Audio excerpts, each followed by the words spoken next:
Good afternoon. The December 14, 2022 regular meeting of the Yosemite Community College District Board of Trustees is hereby called to order at 2:04 p.m. This governing board meeting is conducted pursuant to AB 361 and YCCD Resolution number 22-23.08. Good afternoon, everyone. We thank you for your patience as we continue to navigate this virtual platform. We welcome the board members and others who are participating via Zoom. Please be advised that everyone participating via Zoom or call has been muted with the exception of the board members, the student trustee, and the chancellor. We also welcome any members of our district community and members of the public who are viewing the meeting live via YouTube. Members of the public are welcome to record this meeting using their own personal devices. The district will also make the recording available on the YCCD YouTube channel for 30 days in accordance with our board policy 2365 recording. As a reminder, board members are asked to use the raise hand feature via Zoom when they wish to speak. Everyone is encouraged to mute their audio when not speaking to minimize disruption. The board is open to receiving public comments. The published agenda requested public comments be submitted in advance of the meeting by email. Public comments will be read aloud by staff at the appropriate time during the meeting.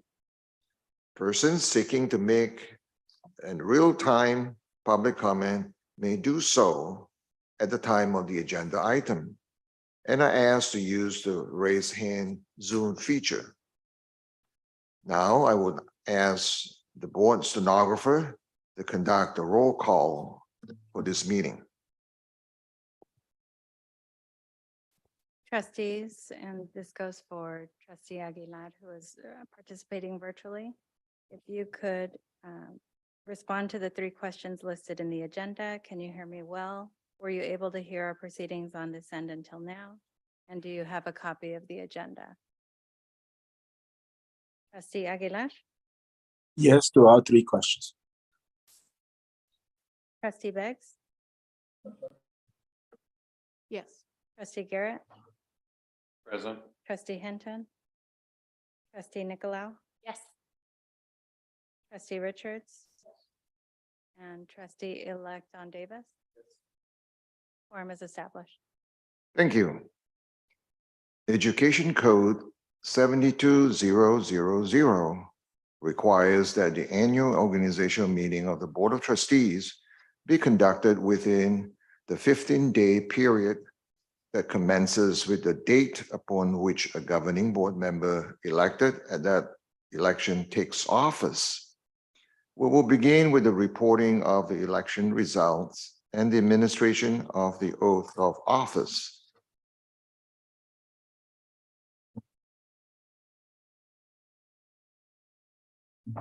In Trustee Area 1, the incumbent, Margie Balkan, did not run for office this election cycle. 2 candidates, Don Davis and Tyler Jackson, ran to fill the seat. Don Davis received 12,297 votes from Tuolumne County, 4,998 votes from Calaveras County, 92 votes from San Joaquin County, 4,186 votes from Stanislaus County, for a total of 21,573 votes. Tyler Jackson received 4,511 votes from Tuolumne County, 1,588 votes from Calaveras County, 19 votes from San Joaquin County, 1,054 votes from Stanislaus County, for a total of 7,172 votes. In Trustee Area 2, Trustee Nancy Hinton received 11,022 votes from Stanislaus County, Her opponent, Antoinette C. Ryan, received 10,272 votes from Stanislaus County. In trustee area 4, trustee Jenny Nicolau ran unopposed. So congratulations, trustee area 1, Dr. Don Davis, trustee area 2, trustee Nancy Hinton, trustee area 4, trustee Jenny Nicolau. Welcome to another term of service with the Yosemite Community College District. At this time, I would like to administer the oaths to the trustee in the order listed. First one up is Dr. Don Davis from trustee area 1. So, I think we are good to do it up here. Okay. Do it up here and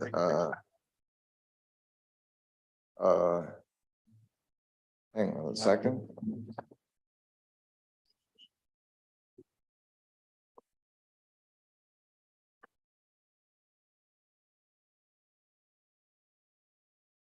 I, your name, I, Don Davis, do solemnly swear do solemnly swear that I will support and defend that I will support and defend the Constitution of the United States the Constitution of the United States and the Constitution of the State of California and the Constitution of the State of California against all enemies, against all enemies, foreign and domestic, foreign and domestic, that I will bear true faith and allegiance that I will bear true faith and allegiance to the Constitution of the United States and the Constitution of the State of California, to the Constitution of the United States and to the Constitution of the State of California, that I take this obligation freely that I take this obligation freely without any mental reservation without any mental reservation or purpose of evasion, or purpose of evasion, that I will well and faithfully that I will well faithfully discharge the duties upon which I'm about to enter. discharge the duties upon which I'm about to. Well, thank you. Welcome.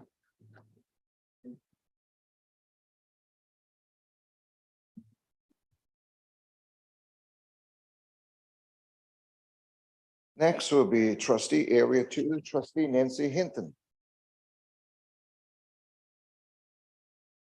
I, your name, I, Nancy Hinton, do solemnly swear do solemnly swear that I will support and defend that I will support and defend the Constitution of the United States the Constitution of the United States and the Constitution of the State of California and the Constitution of the State of California against all enemies, against all enemies, foreign and domestic, foreign and domestic, that I will bear faith and allegiance that I will bear faith and allegiance to the Constitution of the United States to the Constitution of the United States and the Constitution of the State of California, and the Constitution of the State of California, that I take this obligation freely that I take obligation freely without any mental reservation without any reservation or purpose of evasion, or purpose of evasion, and that I will well and faithfully and I will well and faithfully discharge the duties upon which I'm about to enter. discharge the duties of which I'm about to. Well, thank you. Welcome.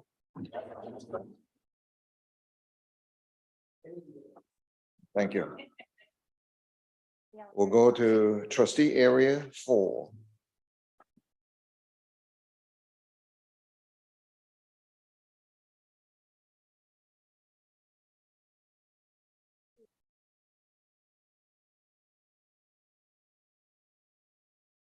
I Jenny Nick, do solemnly swear swear that I will support and defend the Constitution of the United States of the State, and the Constitution of the State of California Constitution of the State of California, against all enemies, foreign and domestic, that I will bear true faith and allegiance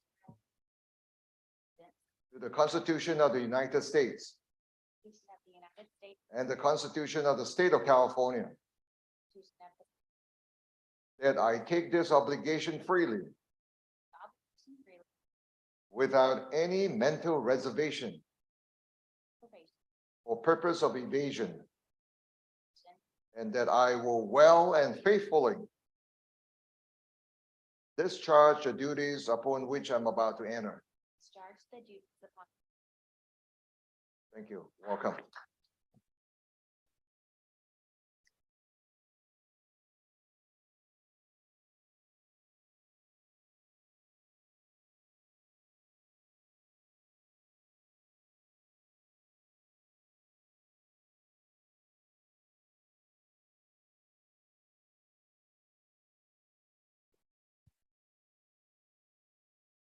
Okay, with the board election.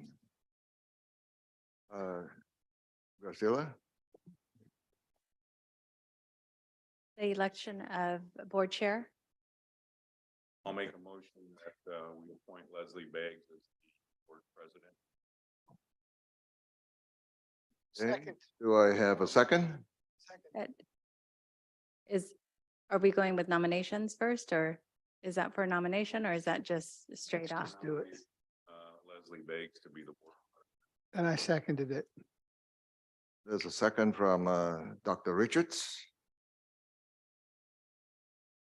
Okay, discussion? No?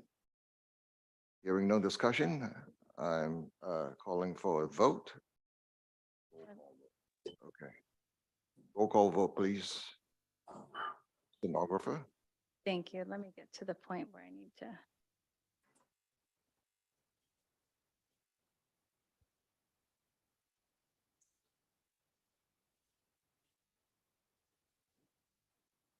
Where I can record the vote electronically. Thank you for your patience.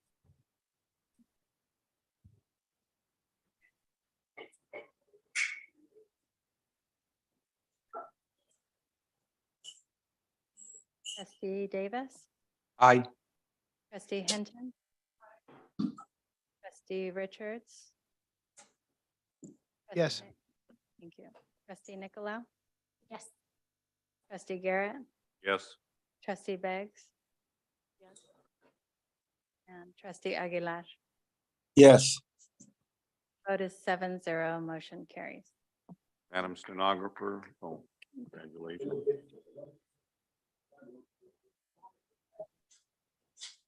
Okay, so I'm to read, since I made the motion, I request to be identified as board president to align our title with other institutions within the community college system and ask that the policies be updated to reflect the change in title. And with that, I make a motion to nominate Dr. Milton Richards as vice chair. I will second it.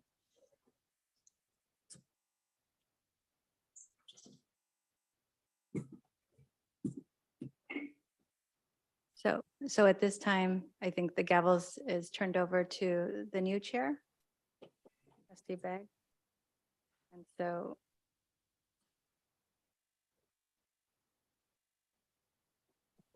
Well, I nominated, so point of order would be if there's any other nominations for the position, right, Madam Stenographer? correct. I move that we close nomination.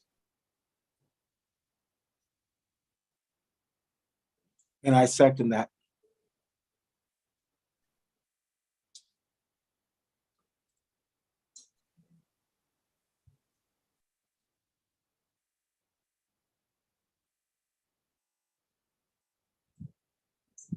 Do you want to call for the motion for trustee Richards as vice chair? That was a motion to nominate, so. I'll follow up with the motion to make, appoint, or elect Dr. Milton Richards as our vice president of the board. And I second that. Second, can we have a roll call vote? Trustee Davis? Trustee Hinton? Aye. Trustee Richards? Stain. Trustee Nicolau? Aye. Trustee Garrett? Yes, Chair Begg or President Beggs? Aye. Trustee Aguilar? Yes. Vote is 6 in favor, 0 opposed, 1 abstention, motion carries. Okay, so we're at 2.6, the reorganization of the Board of Trustees, appoint secretary to the Board of Trustees. Recommended action is that the Board of Trustees President appoints Chancellor Henry Young as secretary to the Board of Trustees. Do I have a motion? Seconded by Nancy.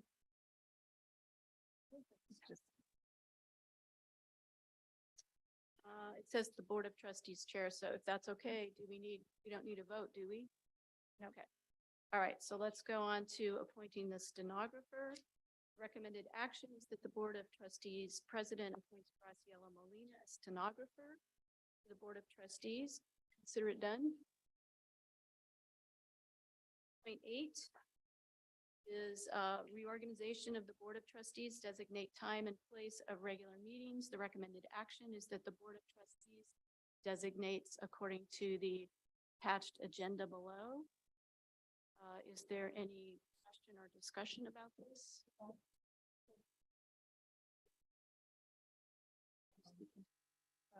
On the February meeting, if we do the logistics DC meeting, that would conflict. Oh. The, which conference is that? February, The DC logistics one, legislative. The legislative one? We have, So we can always approve this, and then if there's any changes, we can bring back the meeting schedule to the board we can. so that they can change the regular meeting that's identified to an alternative date. Okay, can we get proposed changes at the next meeting? Options, perhaps? Yeah, I knew that there might be a change depending on what the discussion is later on in the meeting. Mhm. Do we need to take a vote on this or not? So Yes. I'd also like to ask at a future meeting to have an update on where we stand with the technology at Columbia College. Just knowing that we have approved joining, as we see with trustee Aguilar today, just to make sure we have the same technology. I love going to that campus. I want to keep going up there, but I want to make sure that we have the technology for the public to join those meetings. It's a high priority for me. I totally agree with that. And I think that if we don't have the technology, we shouldn't go there. I agree. Do we go to Say when. Okay, just seems like the neighbor and then Mhm. Well, we're scheduled 4 times. I was hoping we change it to 2. So we. So trustees, just for audio purposes, folks that are participating virtually cannot hear, I think, because the microphone is too high up. Sorry, I think if you speak a little lower, you may have to move your laptop to the right. That would be. Okay, preferred. do we need to make a motion that if we do not, that if the technology is not ready at Columbia, that we don't meet at Columbia? Do we need a resolution for that? A vote? We can make the change. Well, as far as updates, we're just waiting for materials to come to the district. There's because of shipping delays, that's what's put a pause on it. So it's up to you. We can change the locations on here, but we do have policy that says right now that it's 4 meetings, and we've already identified those 4 meetings. So we would be going against policy if we don't approve it the way that it's scheduled, but I'll yield to Vice Chancellor. Thank you, ma'am, Board Chair. Congratulations, everyone. With regard to the equipment coming in, it is coming in. I believe we have almost all of it at this point. It is going to be installed post haste. I will follow up today on the exact timing of that, but understand the need for it to work without fail at the appropriate times, and I'm going to check in on it myself. Thank you. Can we do it's a question. Can we do a special motion just to amend the March meeting to the MJC location until that technology is implemented, just for a one-time movement? I would second. Yeah, we can also the meeting prior, February, see where the status is at and make the change at that time. However, I just know that if we delay it to another month, we might actually make it up there. Seems like the last few times in March, the weather has been prohibitive and we missed one meeting because it was pretty bad up there. So if we did extend it to April and do April and May up there, we might have better weather. Mhm. So how would you like to amend the existing calendar?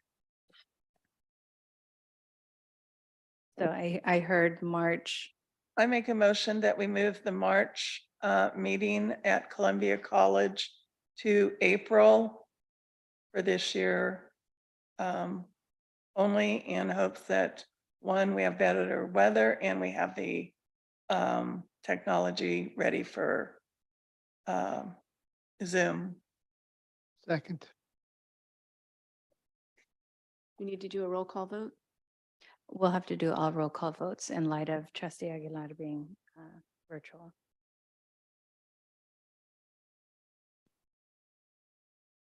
Yes. On this, because there is existing policy, moving the date is, I think would be all right. I think we want to be mindful of maybe not messing with policy, going down to something less than 4. And I don't think that's what we're suggesting, correct? So moving that to April, but I would ask one question, and we have the representative maybe from Columbia here. Is there something in March that you were really wanting to show us up there? Yes. How about, in particular, did you have something in March that you wanted for us to see? Not Okay. All right. Thank you. Any other discussion?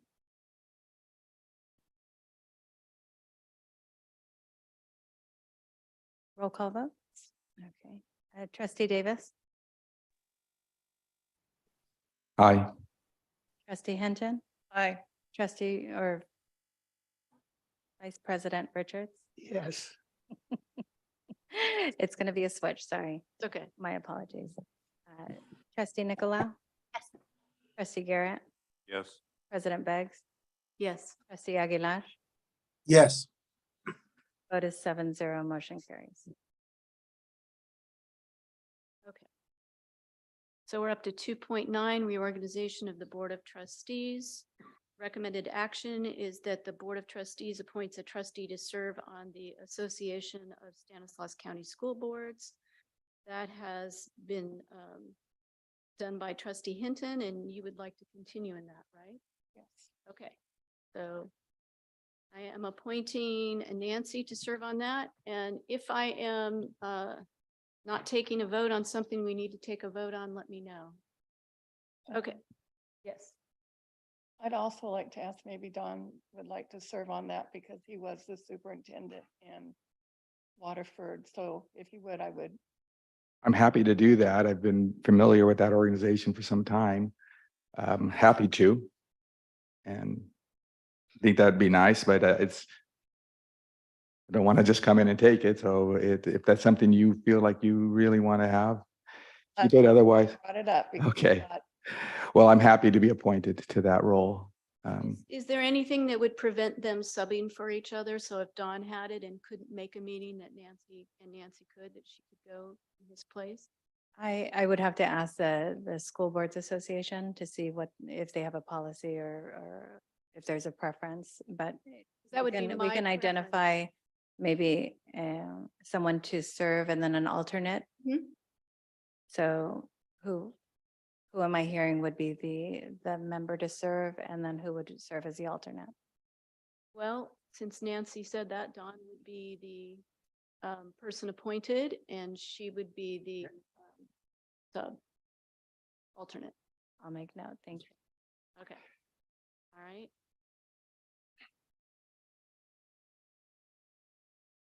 Next up is appointing a member to serve on the Valley Insurance Program Joint Powers Agency. The recommended action is that I continue to have Darren Garrett serve on that, and I do. So that is Darren's. You are welcome. 212 is the reorganization of the Board of Trustees, appoint 3 members to serve on the Finance Standing Committee. We currently have Milt, Darren, and Antonio, and I believe all 3 would like to continue on that, on the Finance Committee. Right? Okay. Yes, okay. So those 3 are going to continue on that.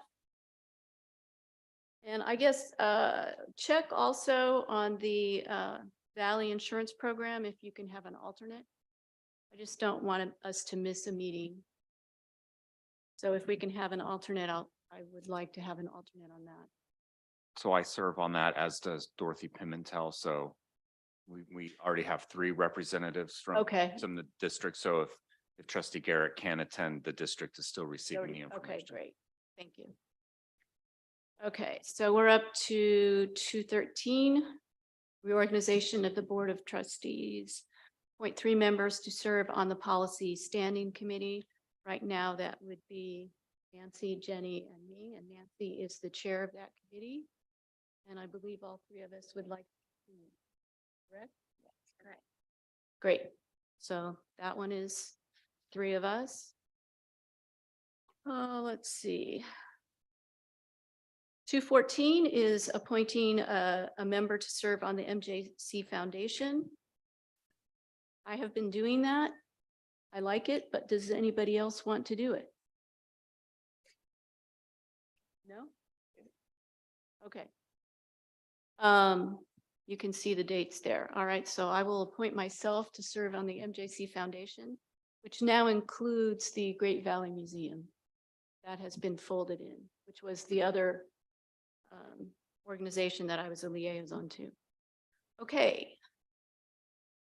215, that the Board of Trustees appoints a trustee to serve on the Columbia College Foundation. And Dawn, since that's your area, I would like to appoint you to do that. Great, thank you so much. President Beggs, Yes. if I may, can you return to item 2.10? It is, so you addressed 2.9, appointing the trustee and alternate to serve on the County Association of Stanislaus County School Boards. 2.10 is to identify the voting member for that board. Okay. So if we can go back to that, and do we appoint, since it's 1 voting member, who would you like to appoint? That was Dawn, right? Dawn? Mhm. Yeah, that's Okay. Dawn. I'm sorry if that wasn't clear. I just want to make sure that we addressed it in Okay. both of those. Okay. All right, 216. Are there any conflicts of interest that we need to declare at this time in accordance with Board Policy 2710? I'm hearing nothing, so no conflicts of interest. If somebody becomes aware of something as we go through the agenda, they can declare it at that time also. All right. 217, public comments. Graciela, am I required to read this here on public comments? We've read it because you're under AB 361 holding this meeting. Okay. So we can clarify for the next meeting. How much of it we read? Correct. Okay, I will say this much, that we welcome comments on topics, and they can be submitted in advance, or they can happen in real time during the meeting. And to please signal to let Graciela know, because I can't see it from here. I have too many pieces of paper around. Are there any public comments at this time? So there were no public comments received via email, and I do not see any raised hands in the Zoom room.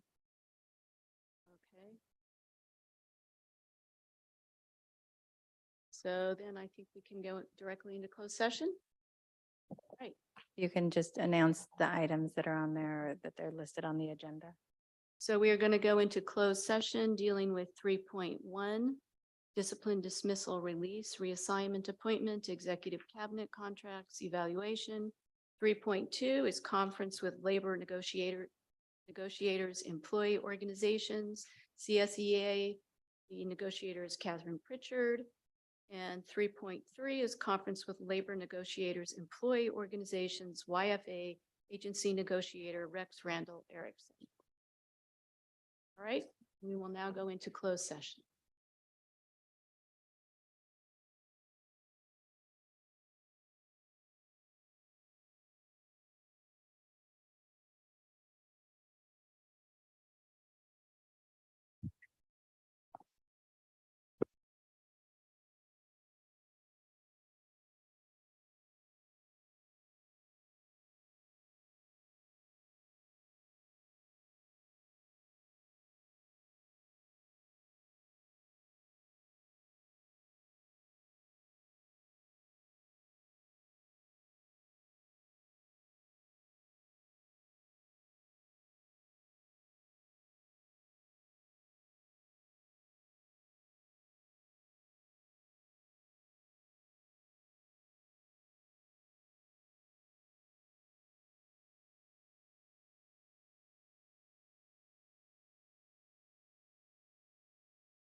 See you guys.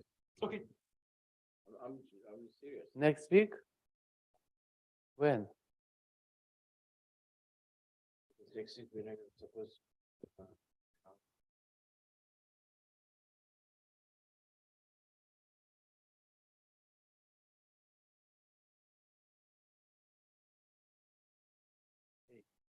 What? What? We cannot take an office. No, because ours is. Yeah, but ours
Guess I should turn the mic on too.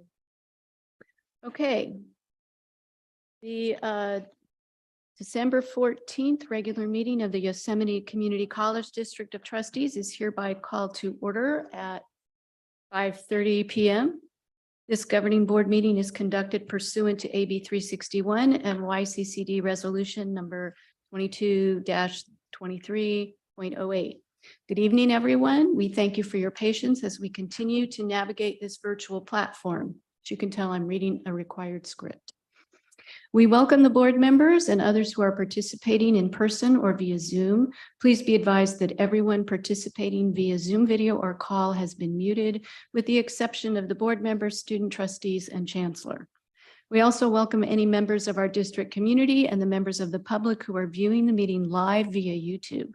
Members of the public are welcome to record this meeting using their own personal devices. The district will also make the recording available on the YCCD YouTube channel for 30 days in accordance with Board Policy 2365, recording. As a reminder, board members are asked to raise their hands via Zoom when they wish to speak. Everyone is encouraged to mute their audio when not speaking to minimize disruption. The board is very open to receiving public comments. The published agenda requests that public comments be submitted in advance of the meeting by email. Public comments will be read aloud by staff at the appropriate time during the meeting. Persons seeking to make an in real-time public comment may do so at the time of the agenda item and are asked to use the raise hand Zoom feature. All right, next up is 5.2, Pledge of Allegiance to the Flag. Ready, begin. I pledge allegiance to the flag of the United States of America, to the republic, the nation, under God, liberty and justice for all.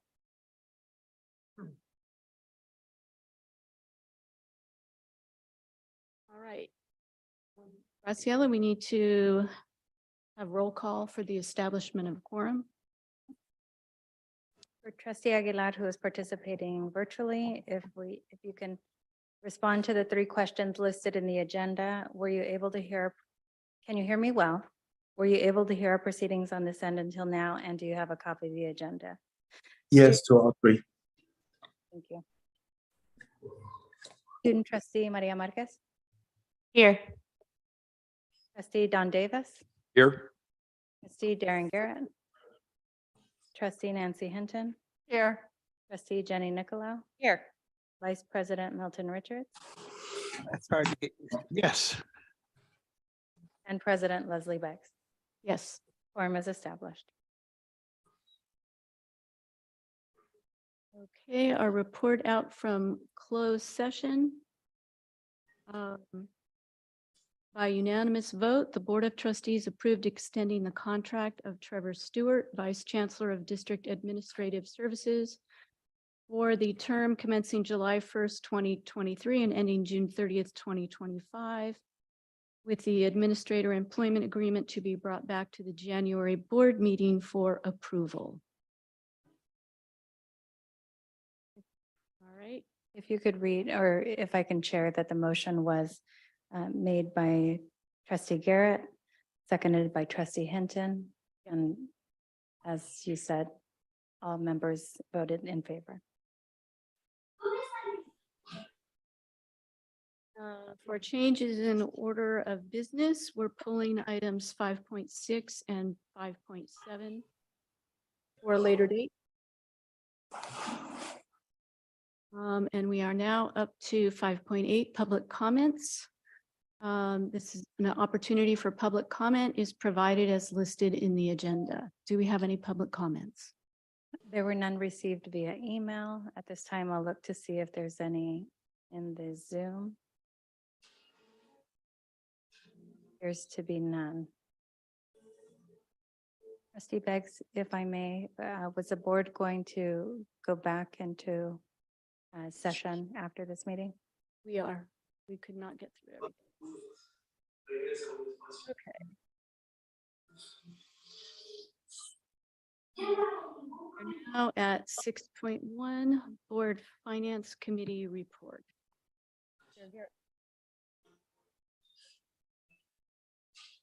Board Finance Committee met on Monday, December 5th.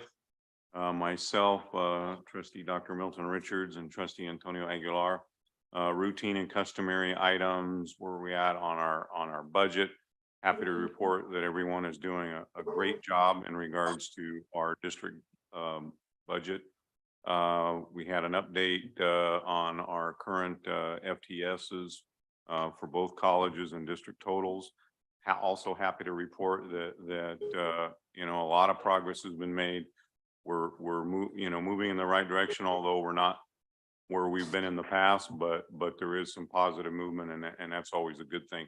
I think the most of the dialogue and discussion was centered around our current student debt and how that came about, having just written off or paid off our student debt and where we're at now. Still not in comparison. We talked about our current board policy and its language specifically to do with having an exemption procedure, because I think there was unanimous agreement that, we don't want, as you know, in the past, just a little past information, we had a lot of students over a long period of time that some owed $30, some owed $50.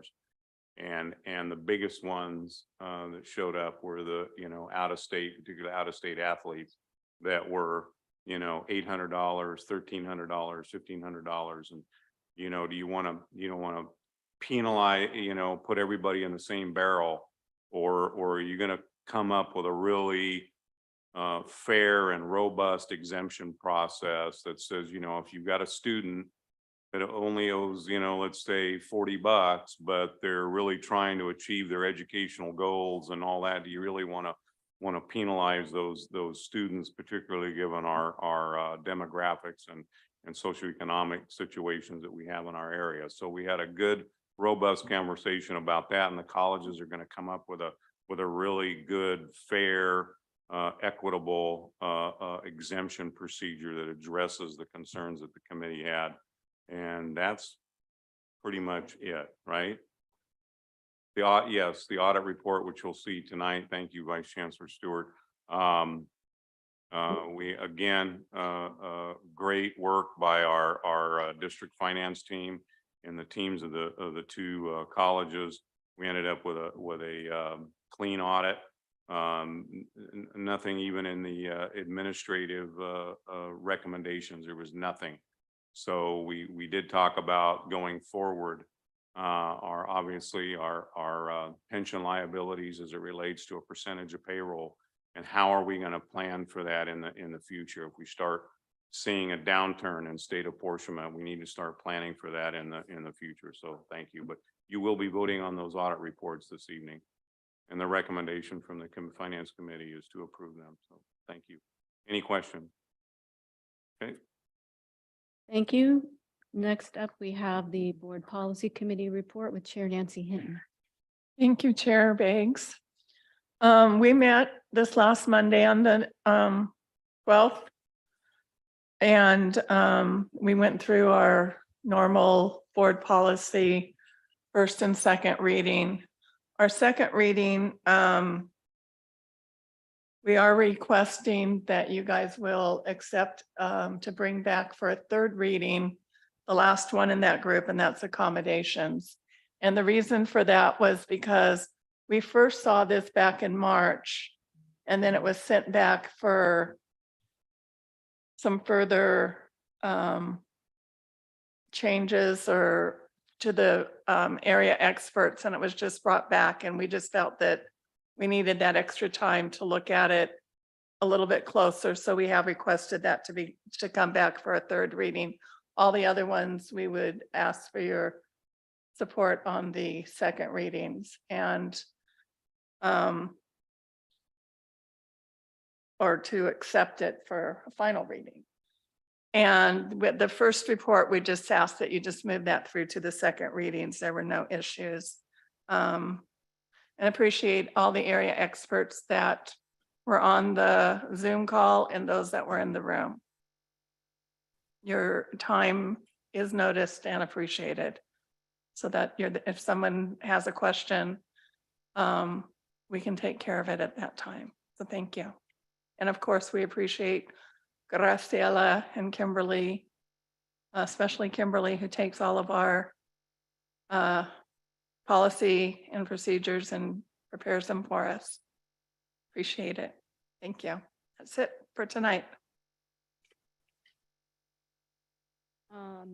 Okay, so we're now up to 7.1, presentation customer service about customer service from Columbia College and Modesto Junior College.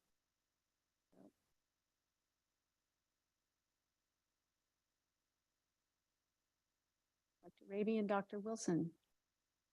Good evening.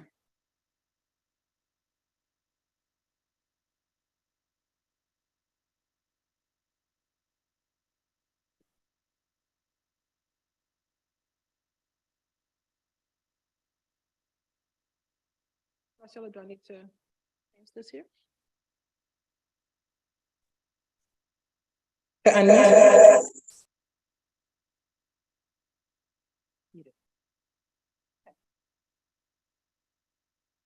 Good evening, President Beggs, trustees, and Chancellor Young.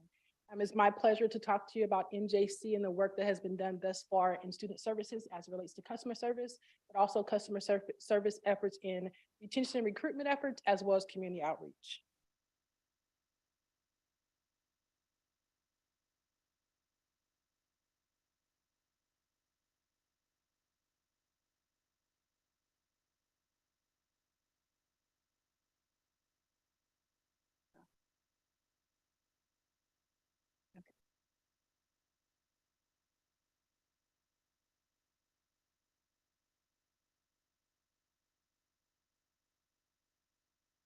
Graciela,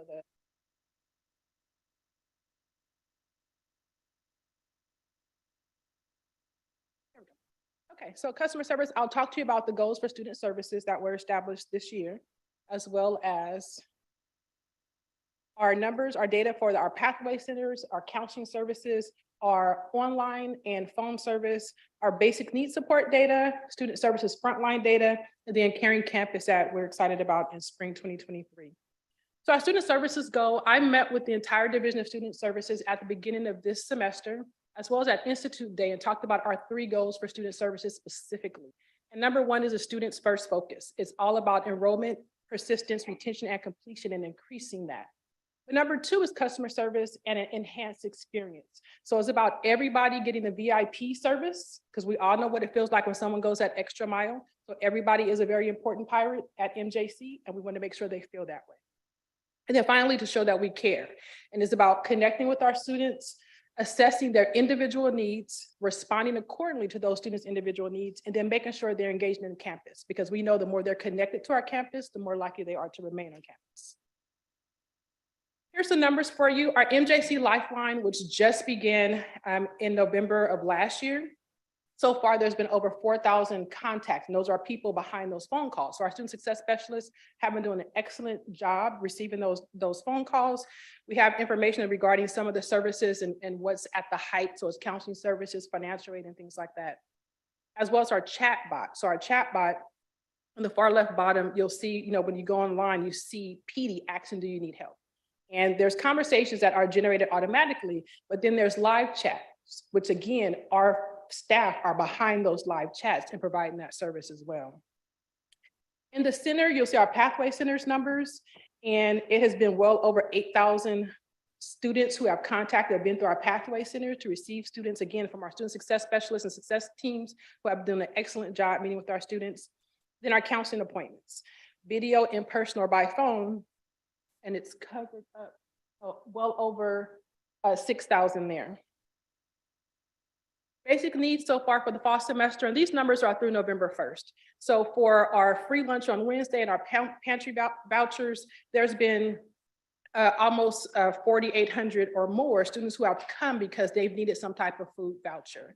And they can get it from the pantry, or they can get it from in line. And our line right now starts very early on Wednesday, and the vouchers are going pretty quickly. So you can see the numbers of students who have been coming through there. For our Pirates Pantry, over 1,400 who have come in and received groceries from MJC, CalFresh assistance, making sure those students are getting monthly support, as well as housing referrals and placements. For mental well-being, there's been over 200 mental health counseling appointments, but also we have timely care. So students can also, when we are closed, after hours, weekends, even through the breaks, they can still contact someone online for mental health support as well. And then for our emergency housing aid, we've also had over 51 students, over $100,000 provided to students to support them through emergency housing assistance. Student services frontline support, we did for the first time create a student services brochure, which is a synopsis of all of our services under one document. Now I have those brochures here for you today. But we've been doing some very specific things to outreach with our community, connect with Stan State and the other community colleges to talk about what our departments are doing, but also what their departments are doing. So we're having that synergy between the areas. You see here the variety of events we've had, workshops and presentations, going out to community events. So with our team, we're very intentional about making sure that we're in front of the community, in front of other institutions and having those conversations. Because we have a very new team and we look forward to all the connections that we're trying to make. MJC is very excited that for the spring 2023, we have already been selected to be in the cohort for Caring Campus California. That is an Institute for Evidence-Based Change that specifically that research shows that the more students feel connected to someone on the campus, this will be institutional-wide opportunity for MJC. It's not about just student services, about every contact a student comes in contact with at MJC. So we're looking forward to increasing student retention and success with the Caring Campus California program. And we're one of 30 other colleges that's increasing for the community colleges here in California as well. Retention and recruitment efforts. This is more about supporting and engaging with our current students. And here are a list of things that we are doing as far as the basic needs support, the campus events, the welcome days we're having in the spring, the special programs and events where students are connected to very specific areas.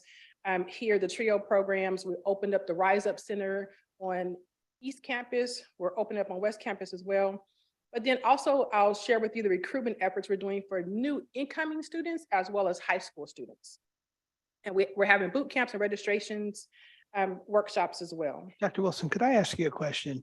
Yes. And I think you were here, but probably 8 or 9 months ago, Dr. V had a Zoom call with a bunch of high school counselors and members of your staff to discuss how we would improve our relations with the individual high schools. There was even discussions of, whether we could actually send some of our people one day a week or a month in there to help people enroll. And Trustee Aguilar and I continue to receive phone calls about how much easier it is to register and become a student at Merced College. What's been, and this is a really good presentation, I like this, but what's been the feedback? Has your staff talked to these high school counselors and, Yes. and what are they saying? So Maybe I'm getting ahead of myself. Yeah, I'm sorry, you're but I have a passion about this. that may have just preceded that meeting you're talking about. But since then, we have met with the counselors as well as the principals as well. And I recently presented to Stanislaus County AXA. I'm also a former administrator from the K-12. So to really talk with them and understand what their concerns are. So I am going to talk about that in the program as well. So the welcome day, September 1st, we had over 1,200 students in attendance. Student services were significant in putting that event on. Here's an example on the right regarding our registration support specifically for our students, and it's by school. So they're doing registrations by schools to really make sure that they're connected to their plans. Here are 2 examples of the first-time student application support for fall workshops. The arrow there talks about is specifically for high school students, first-time students and high school seniors. So we have application, virtual workshops, orientations for them as well. And then on the right is specific to high school, the dual enrollment application and registration process. And we've done some very specific things there that I'll share with you as well. And I have these flyers for you as well to share with you.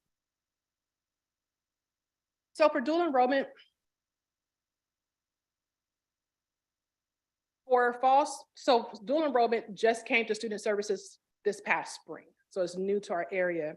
And we've combined 2 departments. So what was dual enrollment and what was access and outreach are now one combined department. So it creates no longer having silos of areas going out separately to schools, but connecting those. So now we have a director, specifically, we've changed the title to include community partnerships and outreach. And that is the team that's really working with our dual enrollment.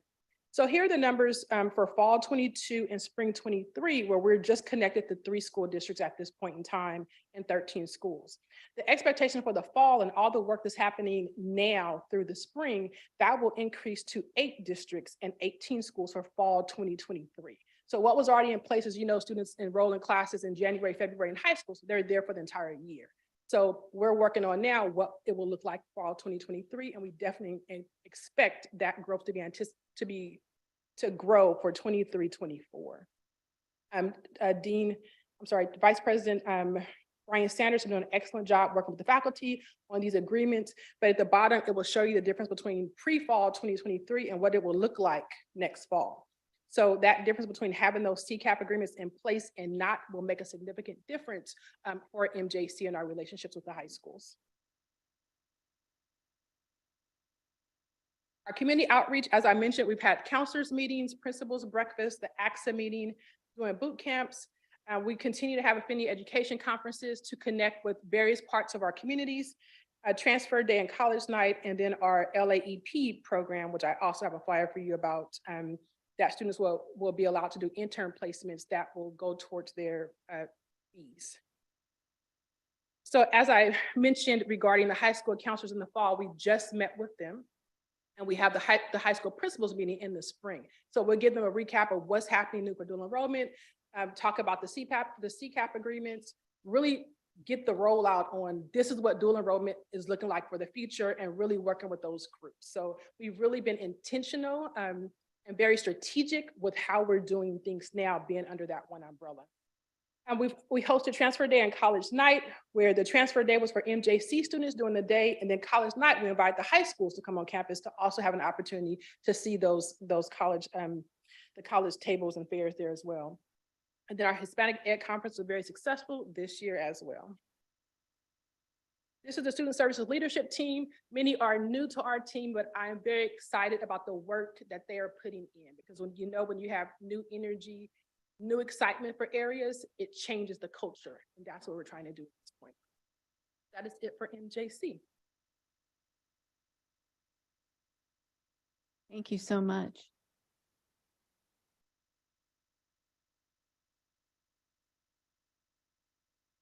Good evening. I'm Melissa Raby. I'm the Vice President of Student Services at Columbia College.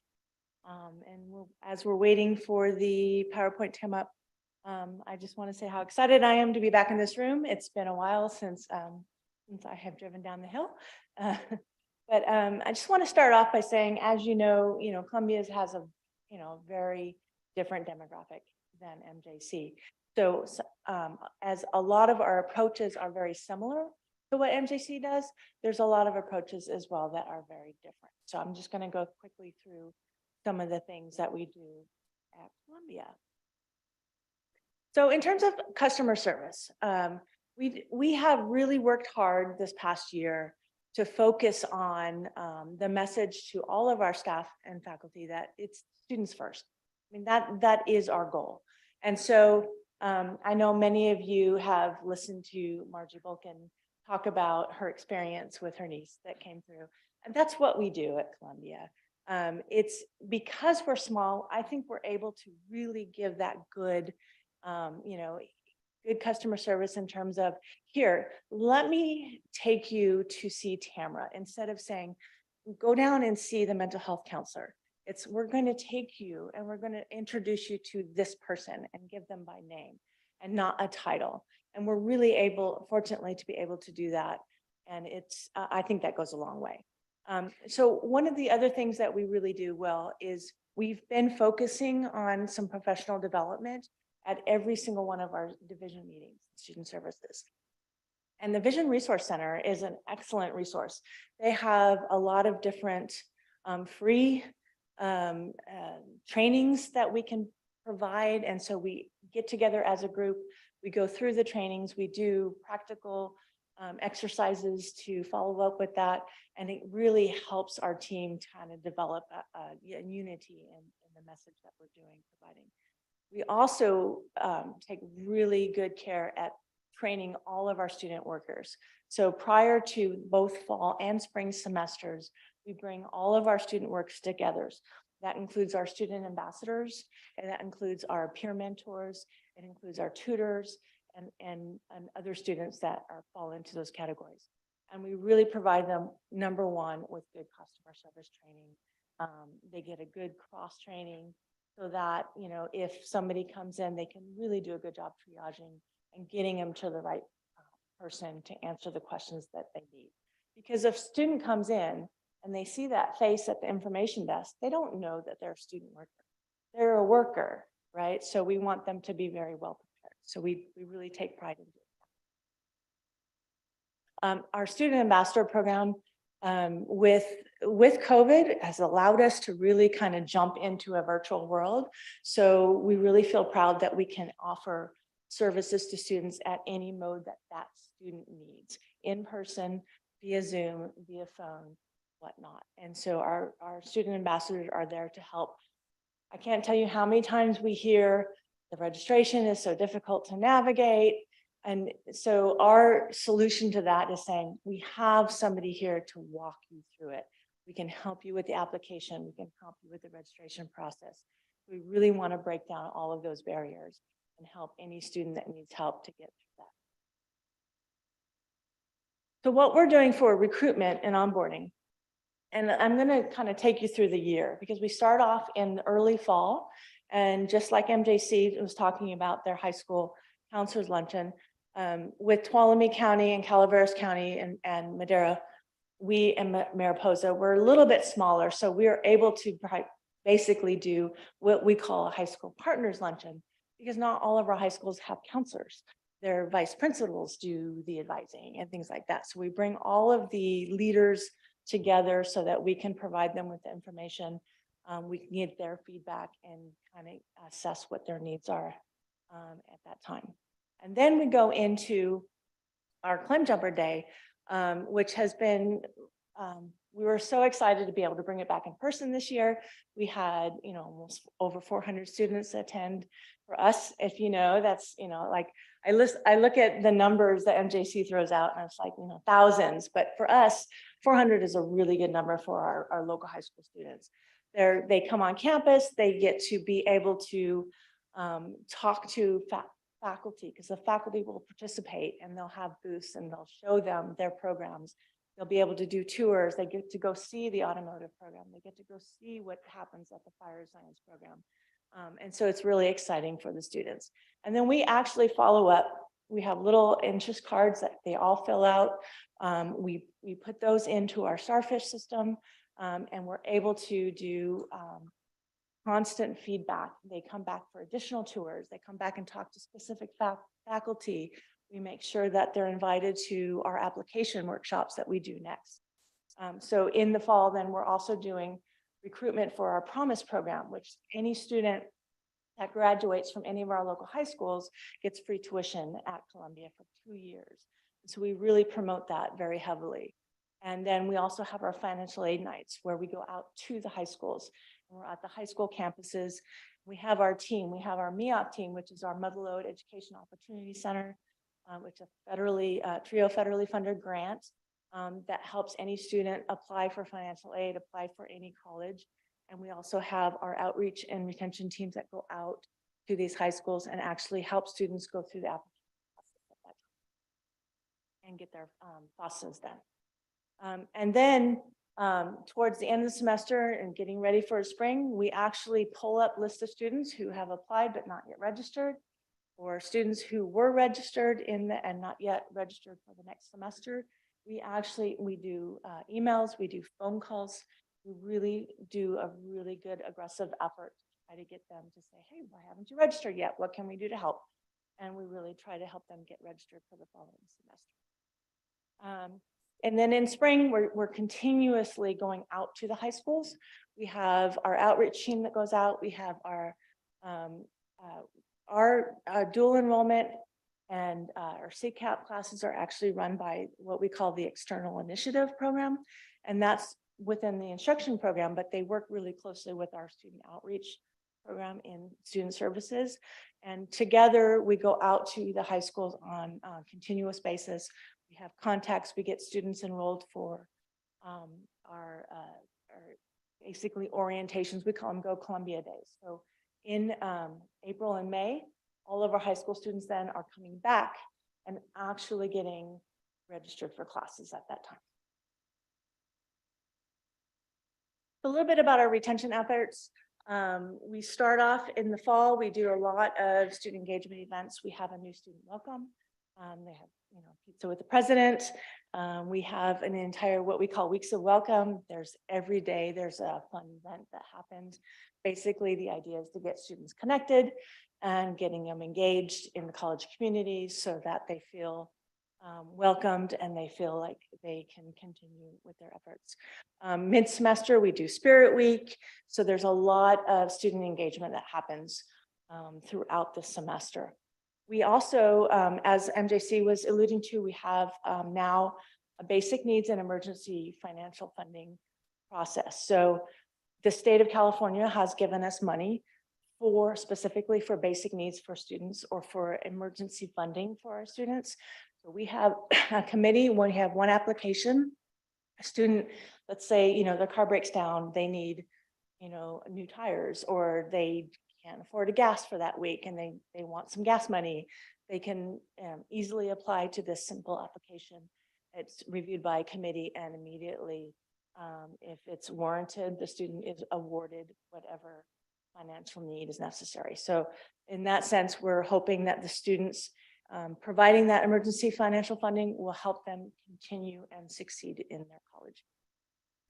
We use Starfish. You've heard me say this before.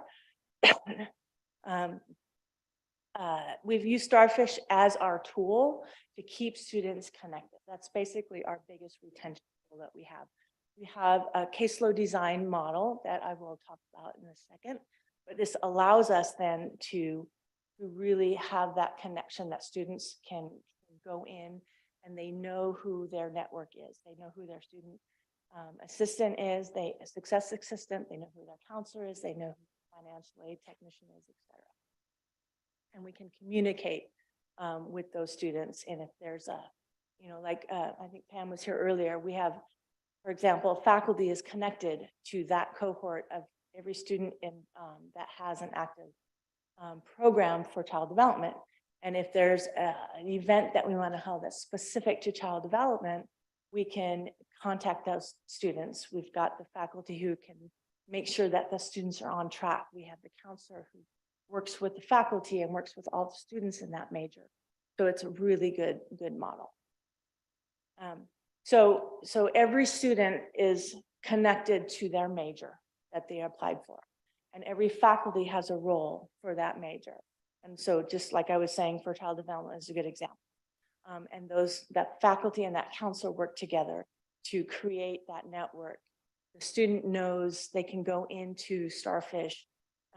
The counselors can go in and drill down and say, I want to know all of my child development students. I'm going to send them this message. Or I'm going to send all of my students this message this week. Hey, don't forget, that, this is going on, or don't forget that the last day to withdraw for classes, so they're able to communicate with the students via this tool. We also have tracking. So faculty can send a tracking item, meaning they can say, hey, I noticed you're not coming to class. What can I do to help? I noticed that you're not doing well on your quizzes. What can we do to help? I want to send a referral to this student for financial aid, or whatever. And then those referrals get picked up by an actual staff person who will physically follow up with that student. So it's a really good connection tool. And we're really proud of that. And our numbers of faculty and staff that utilize this tool have increased over the years. And we're continuing to get the message out that students like this. I mean, I can't tell you how many students that get excited about getting a kudo, because faculty can say, hey, good job, keep it up. And the students get that in their Starfish dashboard. And they're like, wow, my teacher noticed how well I was doing. And it makes them feel good. And it makes them want to do better. motivates that student. So we're really happy to continue this process. So just to show you the kind of the user experience, this is what a student would see. They can go in, they can make an appointment online themselves. If they want to schedule an appointment, they want to go in and they make changes on their own educational plan. They say, hey, what do I need if I want to go in and do a certificate or an associate degree in fire science? They can run that and they say, okay, I want approval now from my counselor. So then the counselor will get that message and the counselor can review the changes or review that degree plan and reach back out to the student to say, hey, I noticed you're missing this class, or there's another class in your schedule that you don't need. If this is the direction you want to go, let's come in here and let's talk about it. So it's really able to kind of make that connection with the student. And again, this is kind of what the student will see. They will see their network of people that they can reach out to. They can go in and easily schedule or call that student because all that contact information is right there in their student dashboard. Okay, that's it. Any questions?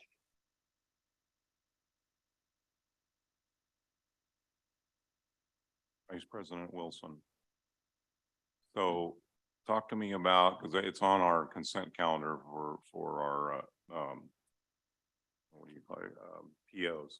So tell us a little about what MJC is doing for our homeless student population, because I notice on here, there's Lutheran Social Services. So can you kind of just give us a little bit, toot your own horn for a little bit and talk about what you guys are doing?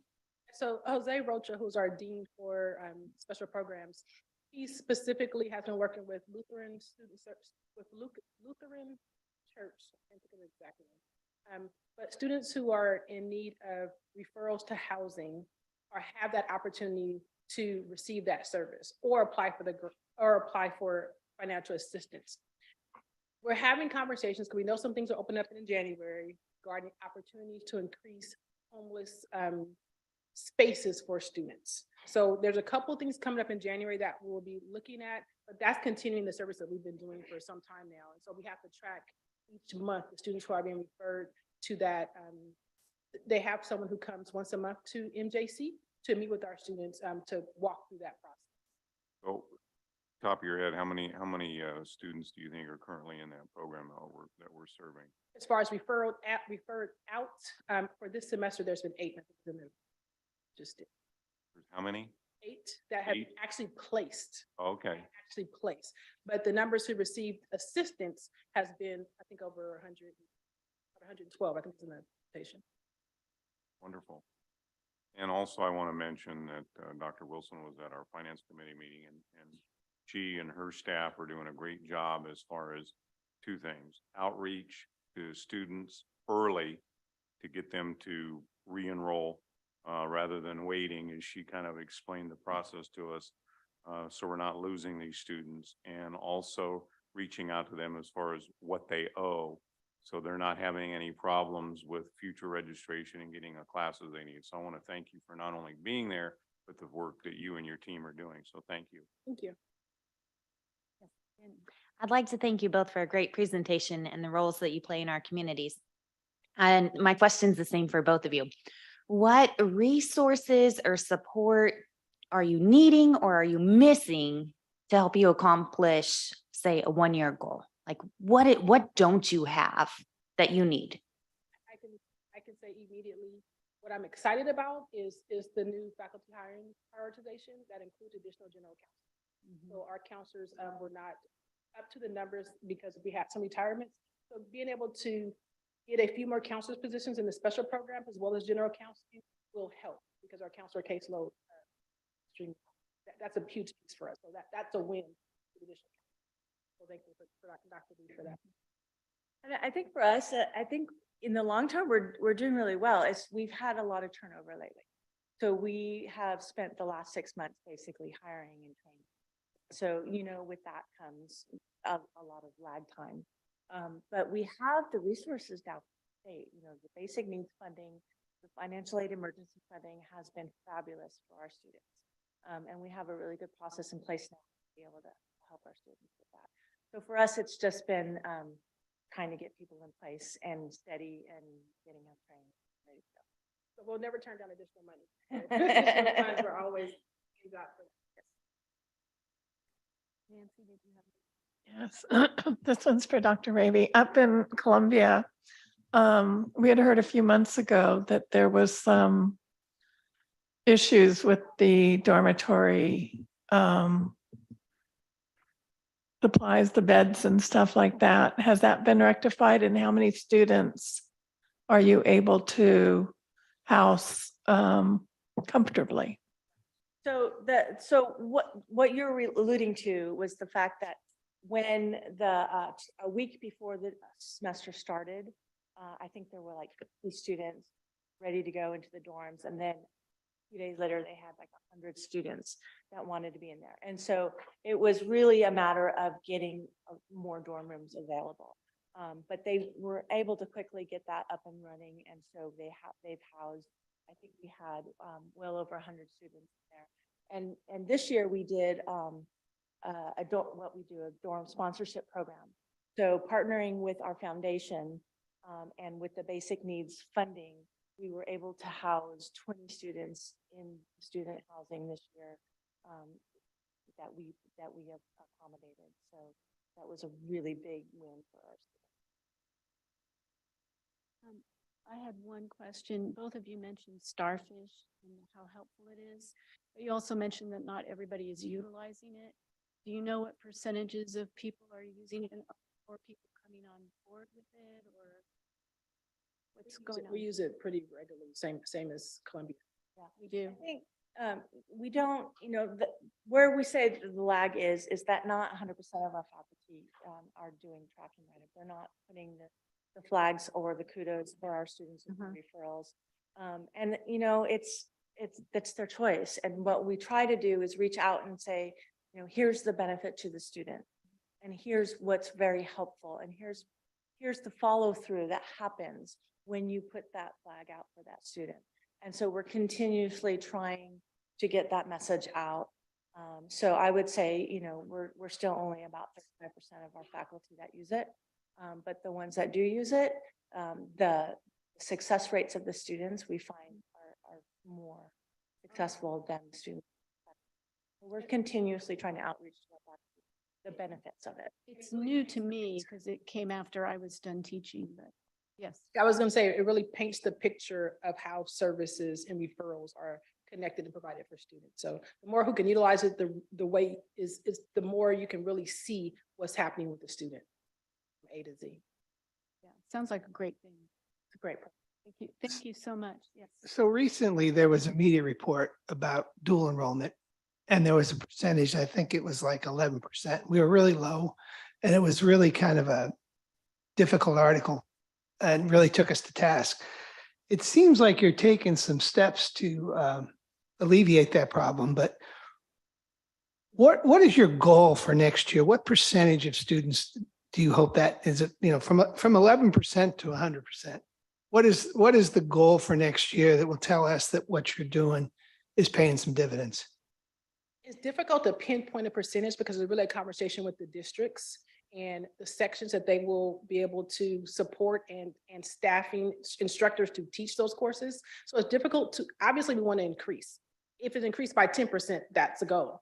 But it's hard to pinpoint without finishing those conversations regarding these CCAP agreements, having the instructors to teach the courses and the students interested in taking those courses. So obviously 11% is not a goal at all. Obviously it's too low.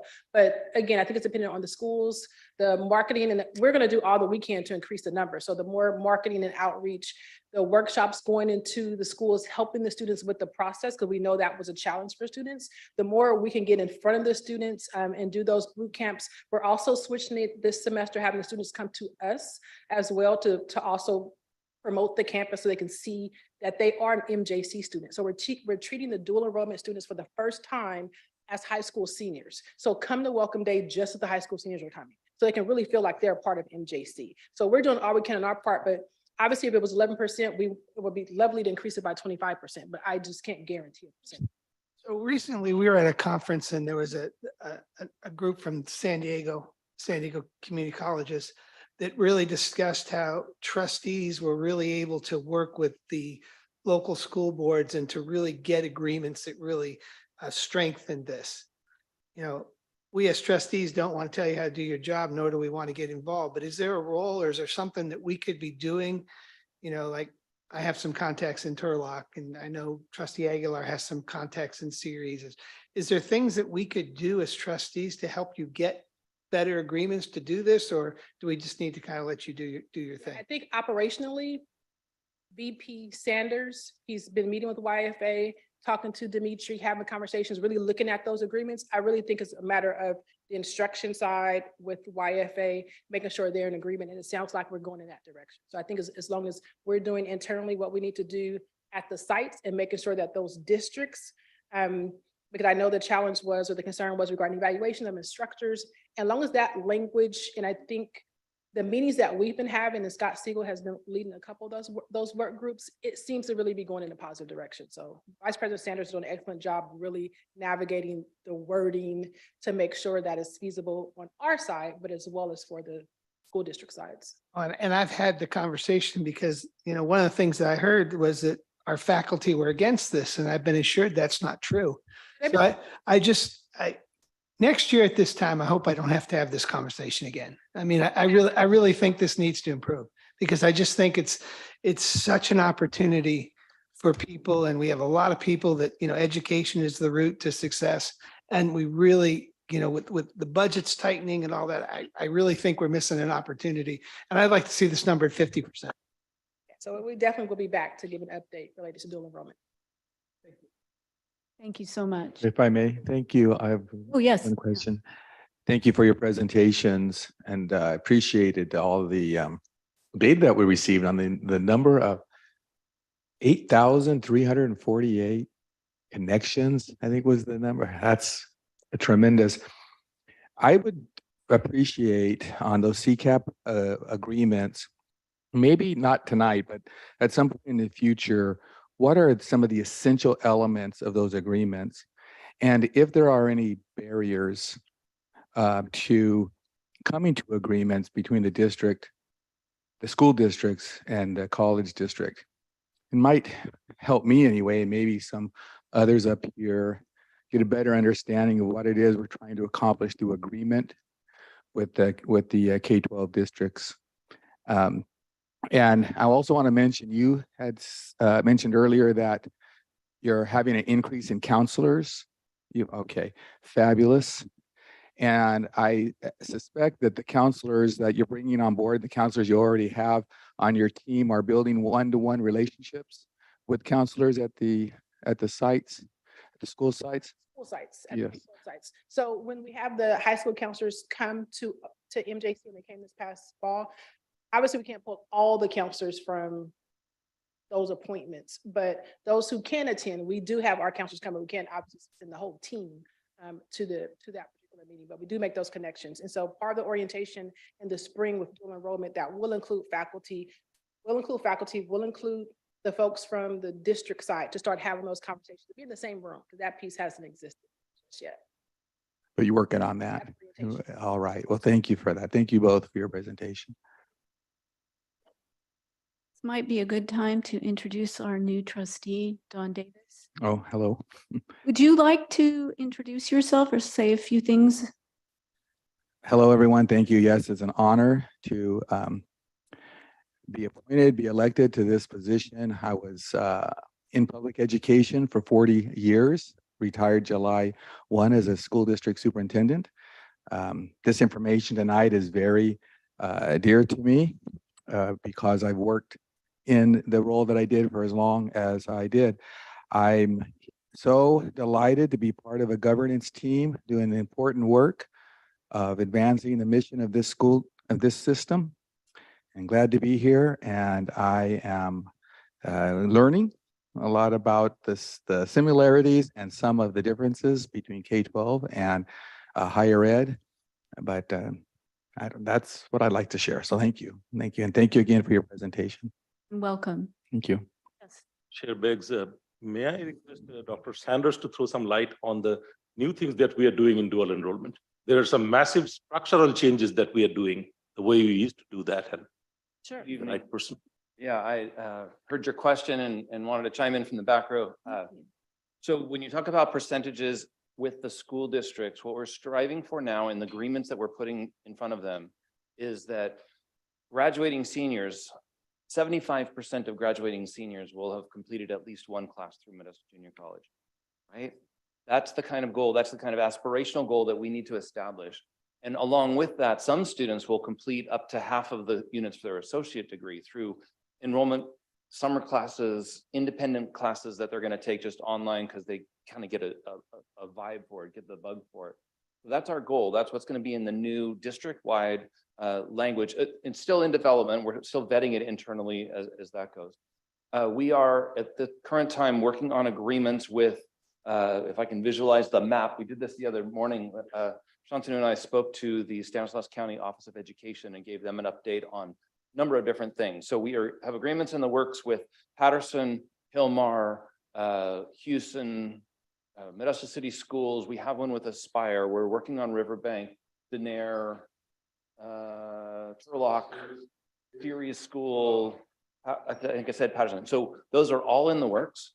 Now that's the agreement side of it. At the same time, those schools are balloting for fall classes. So that means the students at the high schools are saying what classes they want to take the following year. So we need to get our courses on the list.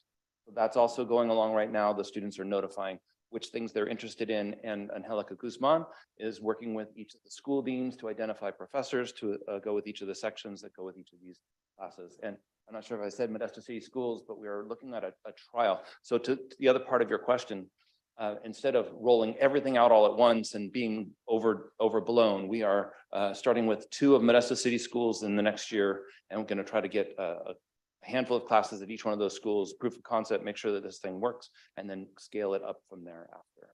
So in a couple of years, I think that our numbers are going to be very, very strong compared to elsewhere in the valley. Thank you. Thank you very much. Okay, any other comments or no? All right.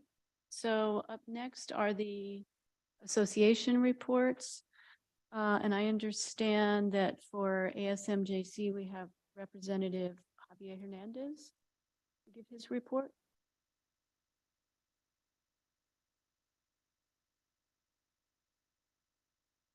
Welcome. Good evening, Board of Trustees and Chancellor Young. I am very happy to see you all this evening. My name is Javier Hernandez Loza. I'm a professional theater major. I'm currently serving as the ASMJC Director of Student Relations. Our ASMJC President, Caitlin Gross, couldn't make it today due to finals, so I'm happy here to provide ASMJC's report this evening. As the semester ends, we have been wrapping up the year with a few events. Today was our last day of Flow, which is free lunch on Wednesdays. As you might remember from previous reports, ASMJC gives 200 meal vouchers every Wednesday. Over the duration of the semester, we have passed out and provided resources to more than 3,000 students. Okay. In addition, in collaboration with the Library and Learning Center, ASMJC brought back Cram Night on December 8th. Cram Night is an event in which all students were encouraged to crash their last-minute prep finals with us. Much more than study sessions, the evening provided an opportunity to connect with professors and tutors for last-minute questions and help. Plus, we had study group sessions, brain food, testing materials, and emotional support animals interaction provided by the School of Agriculture. This event was a success with many students and faculty in attendance. We received feedback from students and staff that they hope to see more Cram Nights in the upcoming future. Last weekend, the Basic Needs Program attended a Basic Needs Summit in San Bernardino. There was ASMJC representation there as we learned about ways we can help our students more. It was great. It was a great weekend meeting new people and learning from other colleges as well. Last night, ASMJC attended and helped at the Foundation Holiday Social. ASMJC is trying to get more involved in our community and do something good, along with helping. ASMJC networked with the fellow members of our community. It was a fun night full of Christmas cheer. ASMJC hopes that everyone has a happy holiday and we can't wait to pick up after the new year. On a personal note, I'd like to share with the board that as a student, being on campus and especially getting involved with ASMJC has made a huge difference in my life. I appreciate the opportunities, guidance, and friendships I've developed in the past semester. I will always be grateful for MJC. Finally, I would like to thank the Board of Trustees and Chancellor Young, as well as the people who participated in this meeting. That conducts my report. Please let me know if you have any questions. Thank you. Thank you so much. Any questions? Thank you very much. All right, next we have ASCC President Z. Harmon. Hello, can you hear me okay? Yes. Okay.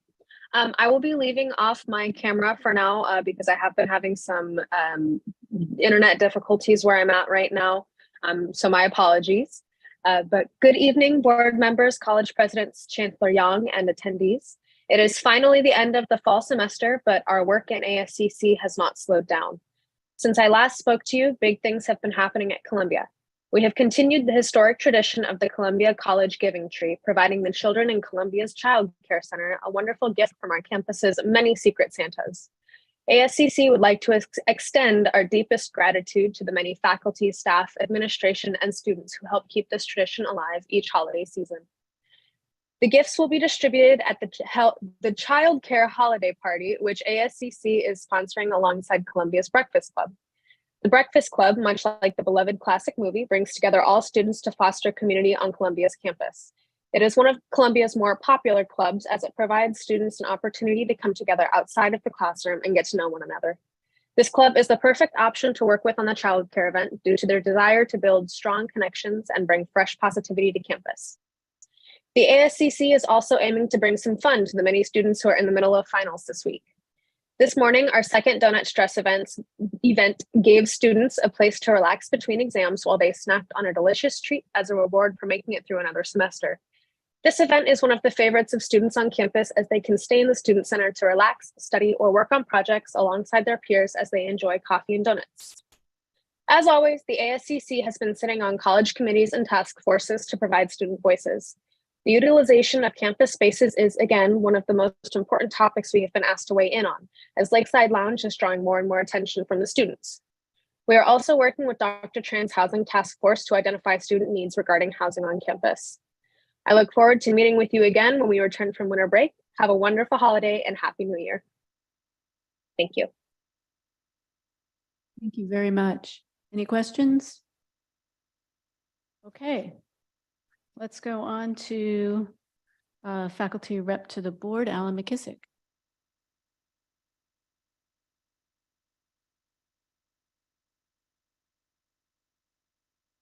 Dr. Tran, if you might share your microphone.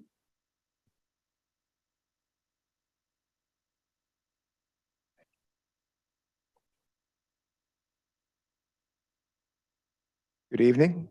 Thank you for this opportunity to address you. First, congratulations to trustee Don Davis for his election to our board and to Jenny Nicolau for her re-election. I think it's an illustration of something I want to reference tonight, and that is a healthy approach to integrating change and continuity. Since the last board meeting, we've had Thanksgiving with a theme of gratitude. And by next month's board meeting, we will be starting a new year, a new semester, and the ongoing effort to settle into a new normal. The great pandemic disruption is receding, but that does not mean a return to the status quo ante. We successfully reestablished on-campus instruction, and compared to the community college system as a whole, the recovery of enrollment has been outstanding. On the other hand, the gradual trend towards student preference for online instruction was greatly accelerated. Also, we have received a cohort of high school graduates coming from 2 years of disruption in their education. These are just two observations about a changing landscape. As we face and manage such disruption, we will need to keep innovating, whether it's changing demographics, economy, new state mandates. In the past, I've seen disruptions that rocked our system, sometimes with considerable damage. But Now that we have weathered the last few years, it indicates what we do well in governance and what we must continue to cultivate.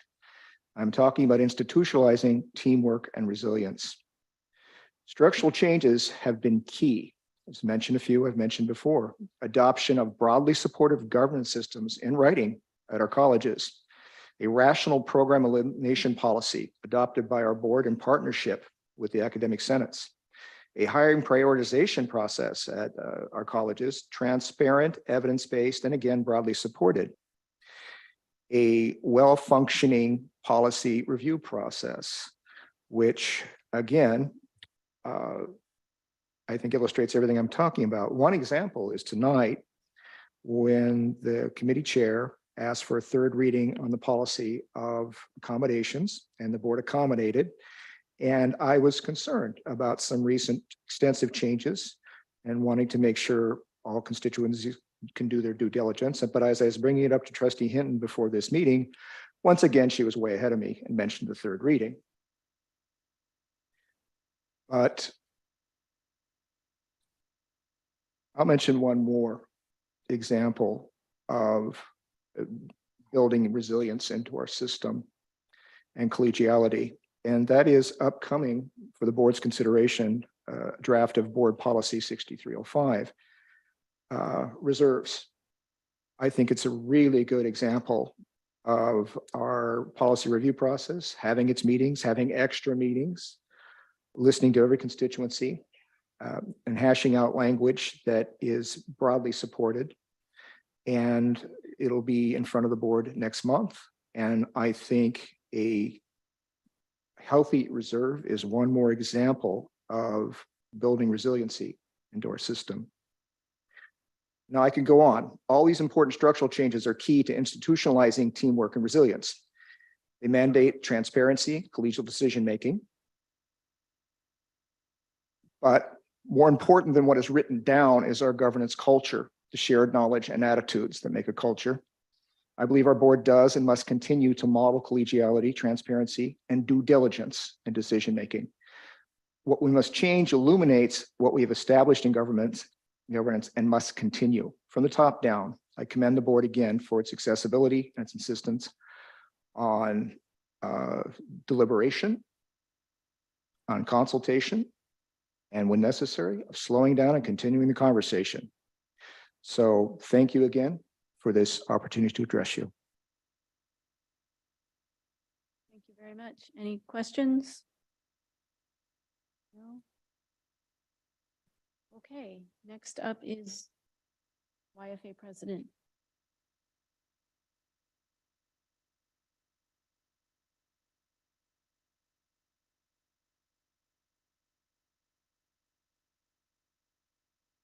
Good evening, Chair Biggs, trustees, and Chancellor Young. Now, you've all moved around on me, and so I'm a little confused, but I'll try to get used to this. I can tell. Thank you, Trustee Garrett, for serving as board chair. Your gavel wielding skills are varsity league. YFA looks forward to you leading the board, Chair Biggs, and welcome, Trustee Davis. YFA received the information of district's goal to negotiate items beyond the tentative agreement. While I acknowledge district's enthusiasm, I remind this body that successor negotiations isn't scheduled to begin until after we conclude this round. In this agreement, both district and YFA agreed to submit reopeners and to discuss medical benefits. YFA submitted its reopeners to district on October 8th. District submitted information regarding successor negotiations on December 9, but has yet to, per letter C of this agreement, submit reopeners. By not submitting reopeners and not meeting to negotiate this entire semester, hence not negotiating medical benefits, district didn't follow the agreement. On April 8th, the district team agreed to the benefits model YFA and the district team collaboratively wordsmithed product that met district's request to create a model that provided benefits to faculty in a financially responsible way. We look forward to revisiting this model. For 3 months, I've shared my concern about the direction in which this journey is headed, chiefly because of the strain it is putting on faculty-district relations. I stress this message again.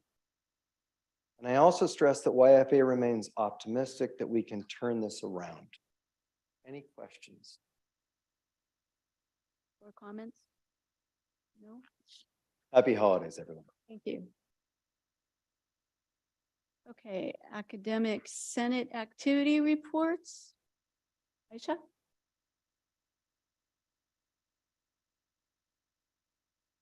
Hello, everyone. Hi, trustees, chancellor, and everyone else attending today. Thank you all for your time. And I, of course, would like to start by extending a warm welcome to Trustee Davis. I look forward to working with you. Our last Senate meeting of the semester was held on December 1st, and we wrapped up some important issues. We approved the hiring prioritization list put forth by the committee for a second reading. Since that meeting, Dr. B has shared his list with the campus, and it largely aligned with ours. The priorities stayed the same for the first 36 positions, and the 37th and 38th were changed to 2 counseling positions, which also made faculty quite happy, I have to say. I'm very happily getting together lists of appropriate faculty to appoint to screening committees for these positions. I don't think I've ever done this many appointments. The list in January is going to be massive. The possibility of growing our college by 38 new full-time faculty members is incredibly exciting and an opportunity that we want to make the most of. In addition to appointing faculty to screening committees, I hope to call together a group of faculty in the spring to work with the Senate to outline a professional development program to onboard these incoming faculty in a consistent way, in a way that's consistent, welcoming, and really orients them to our community and the goals of our college and district. This type of professional development is crucial to ensuring that the quality education and instruction offered by MJC and that is expected by our community continues. Maintaining continuity elsewhere at the college is also incredibly important, particularly with leadership, as we have a large number of new faculty joining us. The support and consistency we've had recently with our executive leadership and faculty leaders across campus has been paramount and will continue to be important as we make this notable shift as an institution. As this work continues, I'll keep the board and chancellor informed. Our Senate also passed Resolution F22C, which is a resolution recognizing the faculty role in curriculum, equivalency determinations, dual enrollment, credit for prior learning, and 2+2 agreements. So faculty are also thinking about dual enrollment and our role there to make sure that it's working effectively at the college. In fact, it was so important to faculty, this was passed in a single reading because we wanted to make sure that it happened before we left for a break. Faculty via the Senate have been working to increase our CPL offered to students for quite some time. One of our counselors, Tina Jerome, and myself have been making the rounds at school meetings to support faculty as they review their course offerings and assessment processes in order to not only offer as much credit for prior learning as possible to hopeful students, and we want to bring them in as students, right, as many people as possible in our community, but to also make it as efficient as possible. Faculty also reviewed recommendations made by the self-service work group and agreed on that it would be a service to our students to allow them to add themselves to open classes at the start of the semester for the first 2 days. Previously, they were required to get either ad codes or ad authorizations from faculty members. So we're hoping this will help enrollment and not be an exit point for students. We also agreed that it was a good idea to lower the number of days a student has to add themselves to a class from a wait list before the term starts from 5 days to 3, so that we can make sure that those spots get filled as quickly as possible by students who are interested in taking them. We hope that these changes positively impact student enrollment, access, and numbers. Our fall semester is coming to a close, but this is one of the busiest times for faculty. In an effort to support faculty as they enter grades and complete assessments, we're holding a virtual drop-in support session on December 20th. We'll help faculty with self-service, eLumen, Some skills are a little rusty, and so we need to make sure that they are able to wrap up the semester effectively and efficiently. We'll follow up with the faculty who are completing assessments this term with a survey to compile the data needed to review and revise our assessment processes, which is one of the things we've been working on in the Senate and the accreditation team. We want to make them as meaningful and impactful as possible. Lastly, I just want to wish everyone a happy holiday season and hopefully a restful winter break. That concludes my report, and thank you for your time. Thank you. Any questions? Just one, please. If possible, I'd love to see a copy of 22C. If you could send that to the other trustees, I'd appreciate it. Absolutely. Thank you so much. All right, thank you so much. Next up, we have the Columbia College Academic Senate President Lana Von Epp. Thank you so much for your time and for allowing me to zoom in. I'm going to keep my finger on the mute button in case I need to cough. I felt fine this morning, but by golly, by the time I got more through the day, I haven't been doing as well. So my apologies for not being there, and especially for not being able to come to the welcome reception for Trustee Don Davies. I would really like to meet you. And in fact, I would like to extend an invitation to come to any of our academic senate meetings, to hear how we run things, and to participate in any way that you would like. And congratulations to our other trustees on their re-elections. It's nice to have you back. Before I get too far in, Melissa Raby, thank you for your wonderful presentation on the Columbia way of welcoming students. And it really is true how impactful that Starfish has been. That, you know, connecting with students with their resources and providing a holistic network support for students, it really is working very well. So thank you for that presentation. So on to things we've been discussing in Academic Senate. One of the things that we have brought up as a concern is the drop for non-payment date. So the drop for non-payment day is going to be January 4th. And this is kind of a perfect storm of implementing the self-service software and getting students enrolled in courses and still having some funny things happen with that. And also the free for me, excuse me, free for me at Columbia continuing in the spring semester. Students may not be completing their FAFSA because the college is free. Why would you go and get financial aid if the college is free? So there's this little bit of a perfect storm. Campus is not going to be open until January 3rd. So any new students coming in won't be able to get any help with, oh, I have to do this FAFSA, or oh, I need financial aid then, or whatever it is that they need before they're dropped the next day on the 4th. Right, classes don't even start until the 9th. Most students do not check their email. I know you're going to be surprised to hear this, but most students don't check their emails prior to the start of class, which means that they sign up for class and then they show up on their first day to kind of get the lay of the lands and figure out what's what. And this new policy of dropping for non-payment before classes start is going to cause a lot of confusion on that front. Now, the communication has been broad and wide about this drop for non-payment date for any, excuse me. Communication has been broad for continuing students or students that are here this fall, but it's really the new students that are going to be impacted about with this policy. And so that's the opposite of being welcoming, of dropping a new student before they can even come to campus and kind of figure out the lay of the land. There's also that once you get dropped from a class, you cannot get back onto a waiting list after a certain point. And kind of like all of these dates are in really, really close to one another. And so it's just, like I said, a perfect storm of you got the drop date and you can't add back on to list, and the system doesn't let you add back on. It's just all of these really, really close problems kind of coming together. And we're also really concerned about having low enrollment classes being canceled when students are dropped for non-payment. right? If I've got a class of 19 students, that would run. But if a few students get dropped for non-payment, now the whole class isn't going, even though there were students enrolled that wanted to be in the course. So that's a concern. We're worried about that.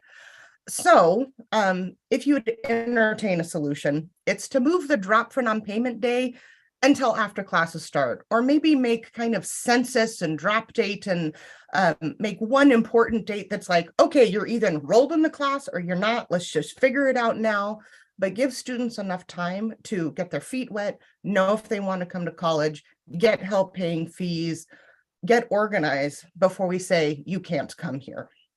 That's one of the biggest things we've been talking about in Senate. The next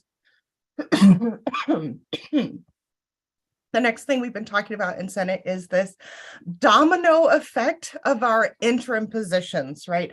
Brian Sanders was Columbia Vice President of Instruction, has been at MJC since June on loan.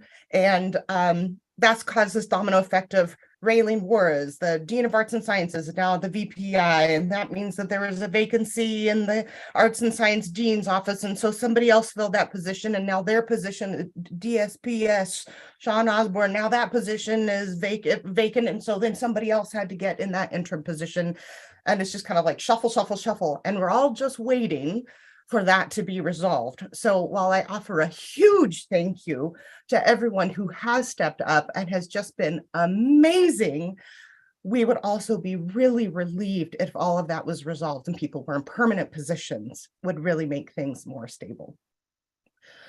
Next issue for Academic Senate is faculty hiring. We are currently moving forward with 7 positions, which is keeping us exactly at the same 49 full-time faculty that we currently have. And it's a little funny on some counting. We've got maybe some double counting happening in 2 areas. One is our DE coordinator who is retiring, but also taking a semester of banked leave in order to support the new coordinator coming in. So we're not sure if that's a double counting there. And also Sean Osborne is our interim dean right now. So he's still being counted as a faculty member, even though he's a dean, but who knows for how much longer. So there's a little bit of counting, but if I've counted right, and I've talked with people about how to count, we're staying at exactly the same number of faculty that we have, which could be seen as very conservative, thoughtful hiring. It could also be seen as we're missing out on some potential. We're certainly not growing Columbia, utilizing any of the funds coming to our district for additional faculty hiring. Oh, and Dr. Tran is in the process of doing her due diligence. Thank you very much. And is scheduled to provide information on the potential 8th position by the end of this week, which would bring us up to our faculty obligation number of 50. So more information to come on that. Also about faculty hiring, the YCCD faculty hiring procedures document, which has been in process of being updated for, I think, 3 years now. In terms of diversity, equity, inclusion language, and also some typos, and we no longer use those terms, things like that. It's been passed by both Senates, and we've got a meeting with HR on Thursday to finalize the document and publish it, I believe is what we're happening. So I'm very excited about that. I did want to reflect for just one moment on agenda item for today on the consent agenda 811, the part-time faculty appointments for spring 23. It was, I don't know, shocking, delightful, all of those things that there's about 400 part-time faculty in our district. And especially a juxtaposition with our FON being what 309, having 400, more than 400 part-time faculty.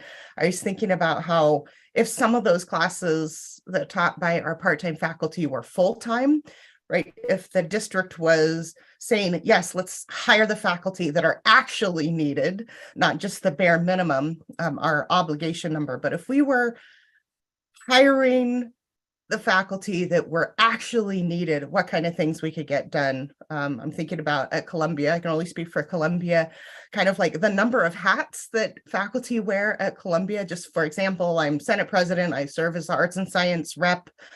I'm already on the curriculum committee as Senate president, but I also just switch my hats really quick, and I'm the arts and science rep, and I'm also the math department lead. So right, everybody's got lots of things going, and I'm not by any shakes doing more than somebody else is.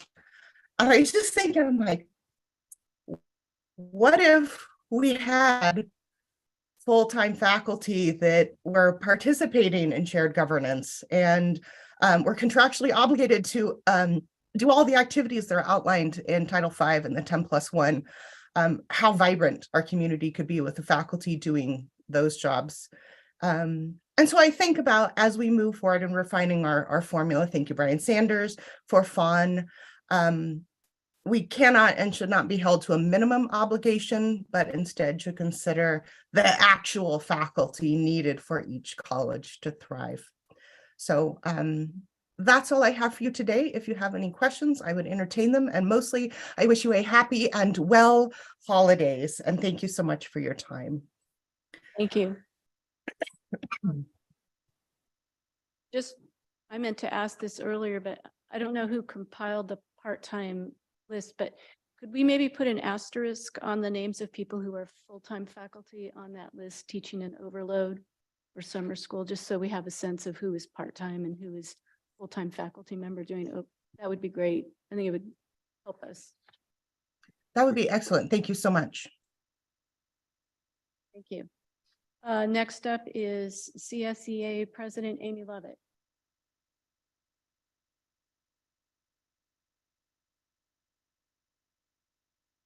Good evening, Chair Beggs, fellow trustees, and Chancellor Young. Welcome, Trustee Davies, to the YCCD community, and welcome back to Trustee Nicolau and Trustee Hinton. I'm pleased to inform you that CSEA officer elections have closed and that I have the honor to serve as CSEA Chapter 420 President for another year, along with Patrick Krebs, a Maintenance Assistant, Rita Perez, Community Ed Specialist, Miriam Medina, Program Specialist, Lisa Shutt, Program Assistant, Liza Vasquez, Administrative Secretary, James Thomas, Network Analyst, Tiffany Versola, IT Business Analyst. On tonight's agenda, you will see CSEA's negotiations reopeners. The CSEA leadership team is eager to begin the new negotiation session in January. December is traditionally a month of being able to come together and enjoy the camaraderie of one another as we close out the fall semester and the calendar year. CSEA was able to host winter socials on each campus where classified professionals were able to take their break and enjoy a hot cup of coffee, tea, or cocoa and enjoy a little snack. Both MJC and Columbia were able to host festive holiday luncheons. It was great to see Trustee Garrett and Trustee Beggs at the MJC gathering. Last month, I shared there are classified professionals employed at YCCD that are struggling with basic needs. CSEA leadership will be asking our members to fill out an assessment so that we, as a district, can address the concerns together. Thank you for the opportunity to speak to the Board of Trustees on behalf of CSEA Chapter 420. Thank you very much. Any questions? No? All right. I hope I didn't miss anybody. We are up to 7.3 presentations updates from the Yosemite Community College District Chancellor. No, there's no report from LTAC. Sorry, I forgot to say that.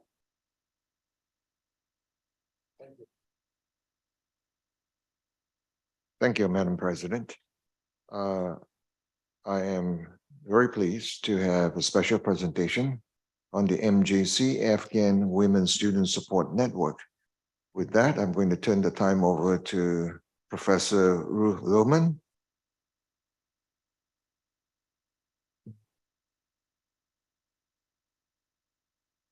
I'm actually going to be sitting this one out for a bit and letting the students talk to you. So I'm very pleased to introduce Shabnam Mujadidi to the podium. She is our leader of leaders in the newly formed Afghan Women's Hambastagi-Zanan.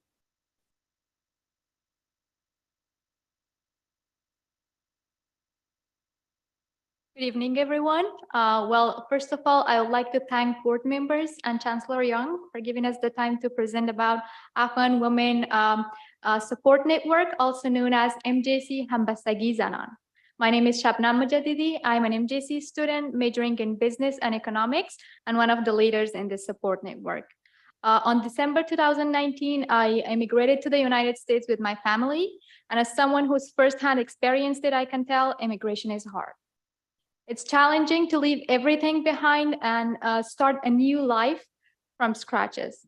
One face challenges with employment, with housing, transportation, cultural differences, language barriers, sometimes discrimination, and even more. But it has even been more difficult for the recently admitted students because they left their homes under adverse circumstances. Most of them came to the United States after the collapse of government in Afghanistan and Taliban's takeover last year. So apart from other challenges that come with immigration, they were not ready for this transition, mentally and financially. So one day they were actually living a normal life, and for the next one, they found themselves on refugee camps. So it's not just the hurdles of starting a new life that they face, but they also go through some mental trauma. Therefore, building such support networks not only helps them connect with the resources, both in college and also in a community, it will also give them the chance to actually socialize, to network with people that they can connect with, to build community, and most importantly, to feel that they are welcome. So using this opportunity, I would like to thank Professor Ruth Lohman, who see the human behind the students to create this support network, and also Professor Kate Hay for putting the time to advocate for her students.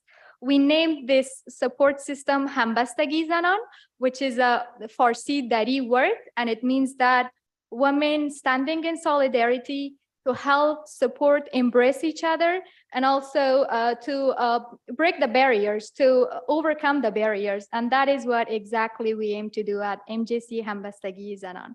Thank you very much. Now I would like to call Laila, who is gonna talk about more how we have done so far at MJC Hambastagi Zanan.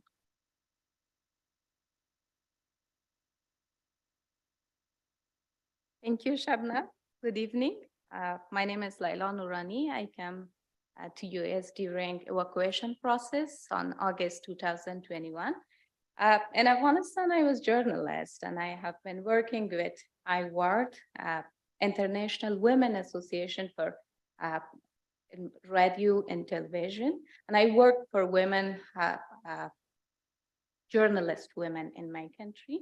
So now I work with this association for Afghan women journalists that they had very bad situation in my country, unfortunately, with new regime. So I also have affiliation 2 years with UC Merced, all about Afghan women journalists here that they recently came to the US, especially in California. And currently I'm a student at MGC and also one of the leaders at Hambastagi Zanan program. And so when we started this program, there were so many problems that Afghan women had in the new community. So we want to solve them with all our leaders that and Hambastagi program with very short time, but hard work. So today I wanted to share what we have in this program. So we had gathering activities, mentoring, social time, community building, all gathering were in Derry, and also information about works and also financial aid and also career center, children resource, childcare resource, and immigration resource, looking into how to appropriate social networking app just for Afghan women. And now one of our leaders, Ghazal Noorani, want to talk about what we will have in the future for Afghan women in this new community.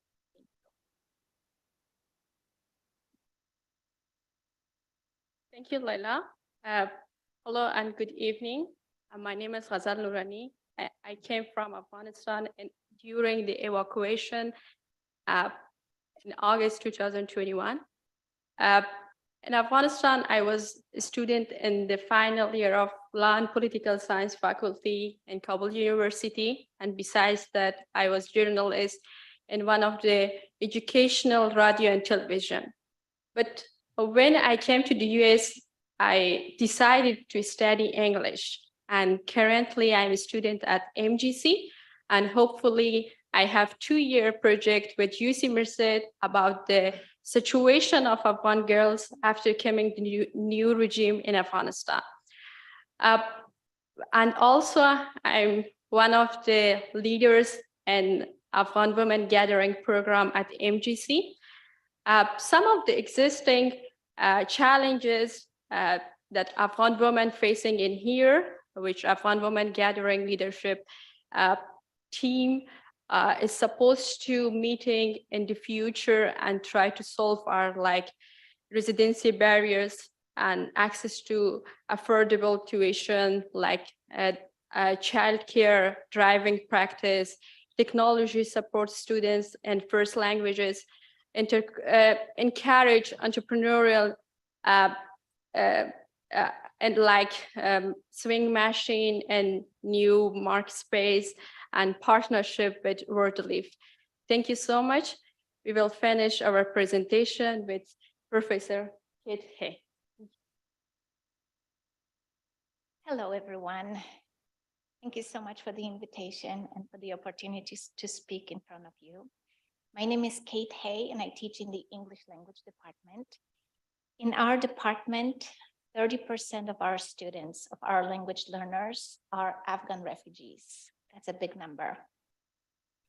When I first started teaching here, I didn't know much about teaching refugees. And to learn a little bit more about that, I decided to conduct a study involving our own Afghan refugee students.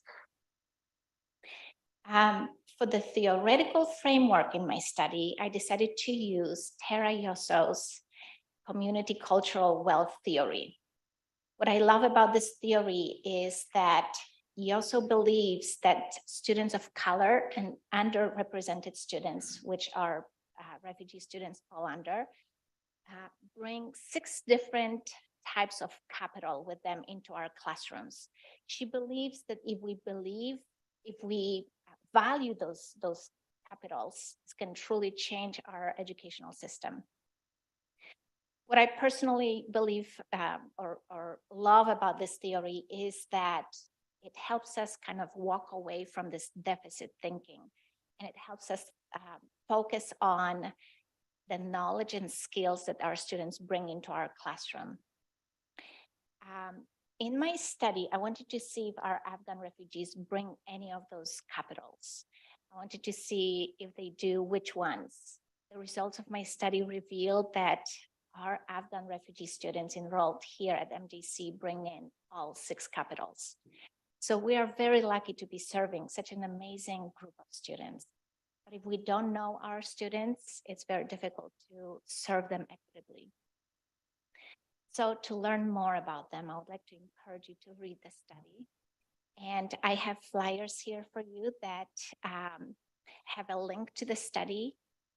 The study depicts life stories that that bring the women into our college. It also describes the challenges that they go through on our campus, and also the resources that we offer that they find useful. I believe that the more we know our students, the better we are equipped in providing a better, more equitable, and more effective learning environment for them. The flyers that I have for you here today have 4 different resources for you. The study is one of them, but there's also a CAP radio interview that our refugee students participated in. Some of you have heard the interview. There's also a Modesto B article that our students also participated in with Professor Ruth Lumen, and also a Rostrum article that was published last month that highlights Modesto Junior College, our English language department, and our Afghan refugee students. Thank you so much for your attention. If you have any questions, you know where to find us. Thank you again.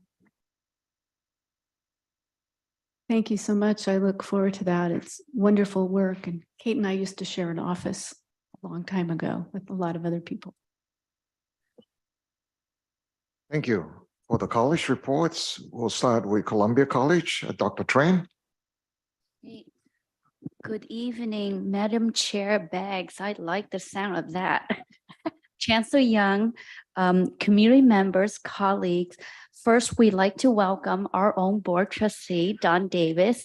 And also, we look forward to continue working with Trustee Hint and Trustee Nicolau. So glad to have this team back. For tonight, a few things are happening at Columbia College.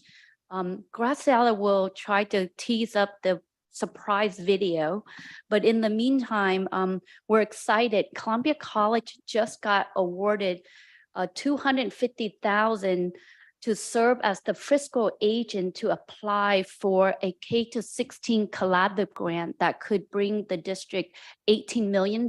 So we're excited to be the fiscal lead for our region, the Eastern Sierra region. In addition to that, our faculty and staff and dean administrator is working really hard. We're trying to meet two deadlines. The first deadline is the baccalaureate degree. We are going to forward the sustainable forestry management baccalaureate degree that is due in January. More to come with the housing application and grant. In addition to that, we have been really great support from community member, but particular in the region of Fresno Workforce Connection. We are just got granted $2 million with CAL FIRE to continue to build out our Fire Academy program along with Mother Lode Training Center and Workforce. So we're excited to do that. Another thing that we're celebrating is our basketball team. So I'd like to do a big shout out to our coach, Rob Hoy. Right now, Columbia College we have won 39 games out of 40 regular season. So we're doing really good. Our next one is on Monday at 3 p.m. Please join us. And now, as we did celebrate our holiday celebration. So as you can see on your desk, that's the ornament that we gave out for our employee and staff.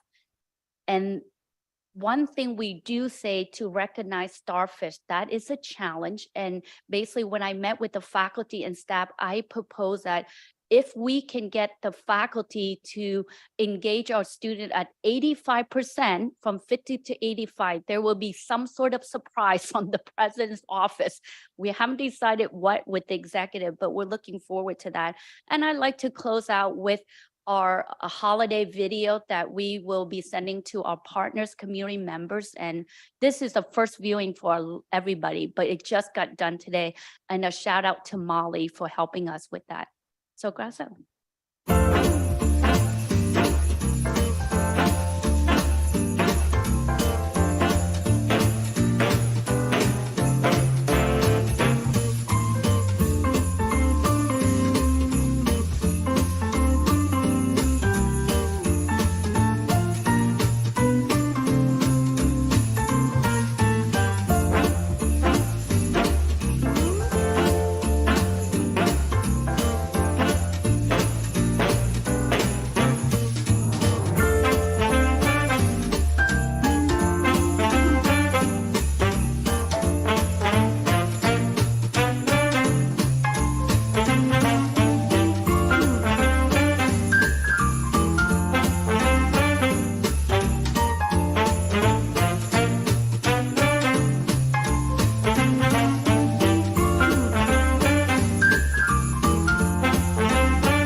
Well, actually, our culinary student did an excellent job.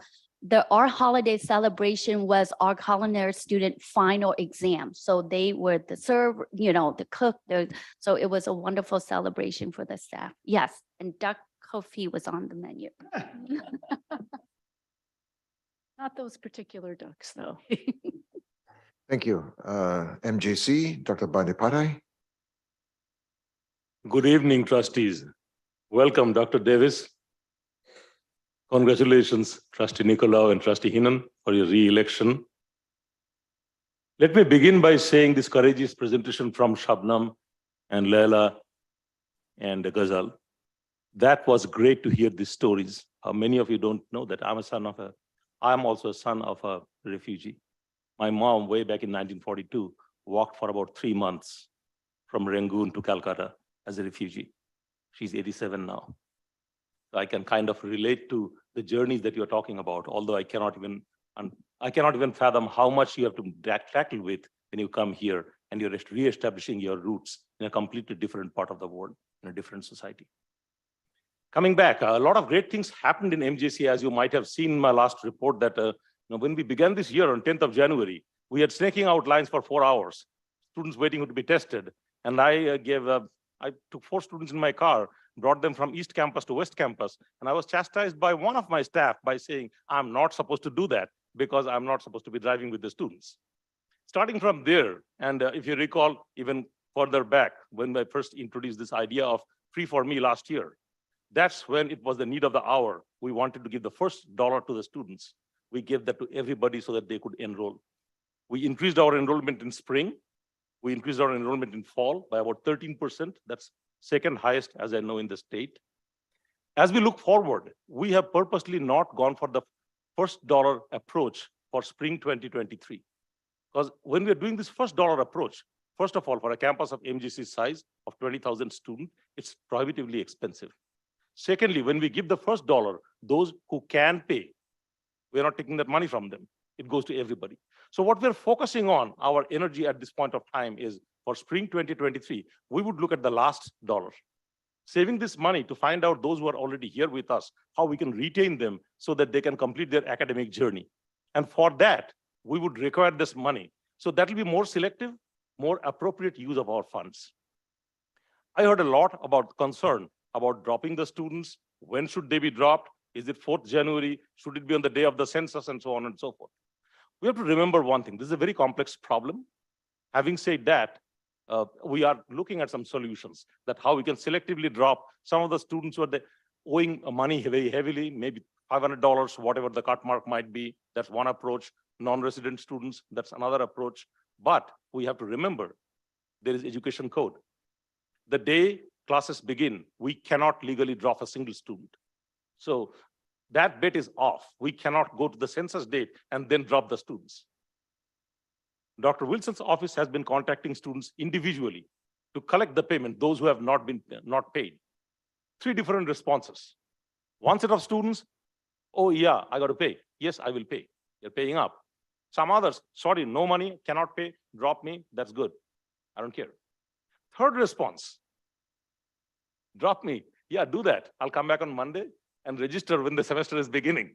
What are we going to do? That's a true problem. What are we going to do? If a student, I come to your class on Monday, get an ad code, and then I'm in the roster, you cannot drop me.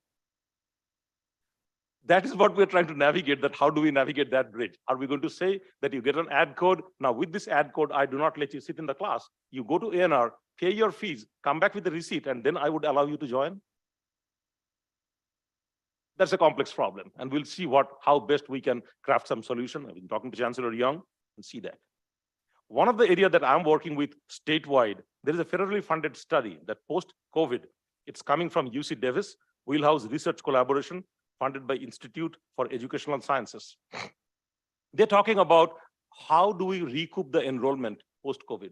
There are 17 CEOs in the state who are part of that study. I'm one of them. So we will see what results we see, what knowledge we can share and bring it back so we can continue our journey towards strengthening enrollment. But some of the areas that Dr. Sanders has done is schedule changes. Previously, we used to start all the classes on the same day, very few classes in the shorter duration. Now we are trying to do classes start at different points of time because students do not need to start learning on 7th of January. They might feel like learning on 11th of September or 11th of February. So we have this differential start classes. We are also looking at how we can do the schedule changes, matching up with the students' expectation. And those are the areas that we believe would catapult us into this position that we are gaining enrollments, and let us stay there. Some of the good event that happened, many of you know that we participated for the first time in the Turlock Holiday Parade, and our float did win an award. So those of you who participated in that float and was there, congratulations to all of you. We did participate in Modesto also for the second time in a row. It was a rainy and cold night. I was catching a piranha in the Amazonia. So those who embraced that cold, my congratulations to each one of you. Finally, I would close by saying that we are looking at 38 faculty member hiring this time. And as you heard, first 36, Academic Senate did a marvelous job in prioritizing those with the instructional office. Lots of data, lots of information came out. And I put this 37 and 38 position out of that ranking for the counselor's position because we recognize how important that is to provide the support to our students. This would be transformative for MJC when we do that. But this goes back to what you have been talking about, Alan, is how we have made this process transparent in MJC. We, for the second successive year, have completed this huge task before we go for the winter break. So we can now advertise and get the cream of the crop rather than advertising in March and April when people have already accepted job offers. So my congratulations to the entire team, to the entire campus who have worked tirelessly to make this possible. Thank you. Finally, happy holidays. Those of you who have been at our holiday party, you saw that how the Christmas decorations came along and the number of kudos that we got for the students who got those kind of trees, and they were so thankful. That really warms our heart and brings tears of joy to our eyes. I wanted to congratulate you guys for your participation in the Turlock Christmas Parade. There was over 20,000 people there, and you guys even got an award for, I think it was the most innovative float. But I wanted to go see them, but there were so many floats, I didn't get to see them. They were like number 500, but congratulations and thank you. Thank you. Columbia College is applying for a housing grant, and a representative from Votes Company will provide an overview of the grant.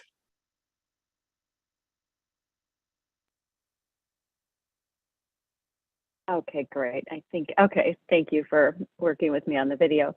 Hello, and my name is Ann Bowles, and it's a pleasure to be with all of you to talk about what is very much at least in my career, a very one-time opportunity that the state is recognizing how many of our students are in need of basic needs such as shelter.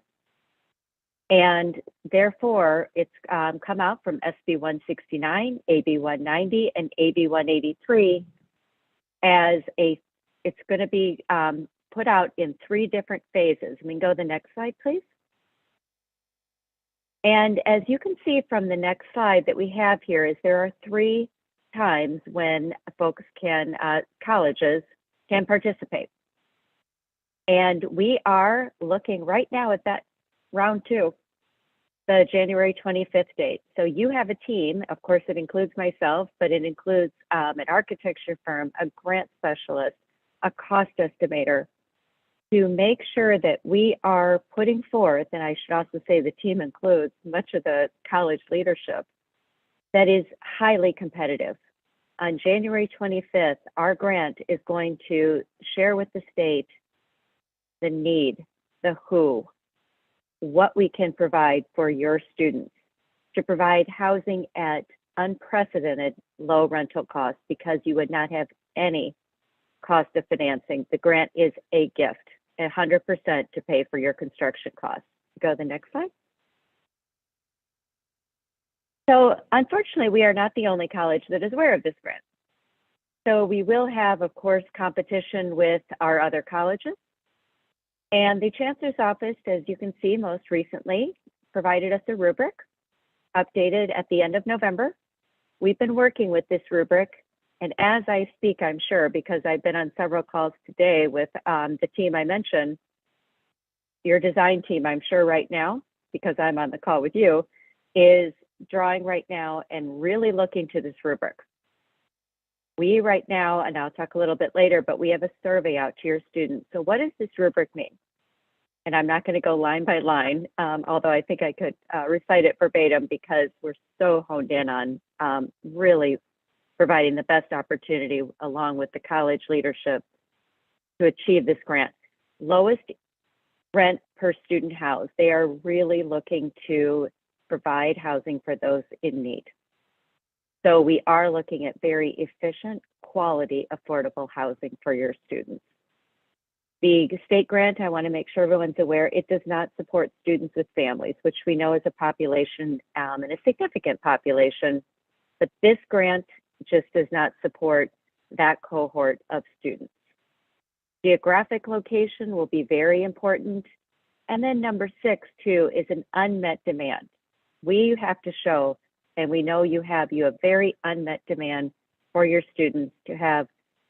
Everything I've heard over the last almost 2 hours about Columbia College and from the work that we've done to date, let's welcome more students to your campus. We have to prove there's a need, and I'll walk a little bit through on the next slide. In fact, you can go to the next one too, is that there is need on your campus. We are right now very ingrained. This is still page 2 of the grant. So and they're also we have to look too at your cost of living and also how much vacancy is in your area. So that again, going back to that January 25th date, that there is a very strong application that represents Columbia College. I have just been so inspired by this board meeting so far. So I just want more students to be able to have access to all the education, all the support services that many of you have shared with the community this evening. Next slide. So there is a process, of course, and process is, you can go to the next one, is really looking at what are the strategic objectives of the college. I have been so fortunate to be working with or have worked with over 40 California community colleges on student housing. And I have yet to find 2 that are alike. So it's so important that your student housing represents your culture, your students, your mission. So these objectives, giving the why to your student housing. Of course, you have existing housing that you do not own on your campus. We're also embracing what is the why and how does it blend together, or does it blend together? Going over to the next, we're very in on the 2 left-hand chevron flags. And it's a lot of qualitative research. It's a lot of quantitative research. As I mentioned, architecture, cost estimating, to really hone in on what housing is competitive for the grant, but more importantly, works for your students upon opening and for the next 40, 50 years. I don't know how many students, but let's say if it's 200 students each year times 40, we are impacting and creating such wonderful opportunities for student success if you choose to go forward with housing. This is feasibility, so we're in the if phase, but we absolutely believe in the housing, and we are so inspired by the grant and really want to hopefully be speaking with you in July about what we do now that we've achieved the grant dollars. That's when we move into the gray phases that you see here. One very important line along the bottom is engagement, shared participation. Dr. Tran has shared with us how many different community groups on campus are aware of the housing and have been informed, and that doesn't stop all the way through the entire process, and of course, even through ongoing operations. Go to the next slide. So just honing in a little bit more on the left-hand side of that graph that I just showed you, is right now that market demand, how many beds? Which students are we looking to serve? The unit types, we were on a call last week looking at all these different student housing types. Then the financials. One thing we are aware is while we want to provide housing for all, and there are so many opportunities to do so, but we're also making sure that we're protecting the college and the district's dollars.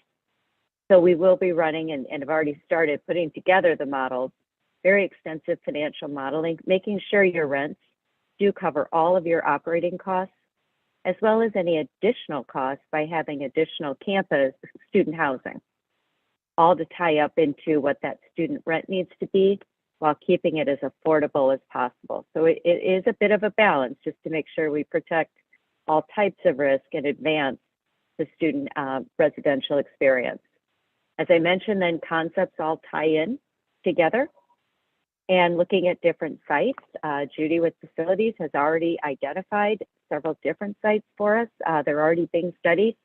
And there we go, housing grant application, January 25th.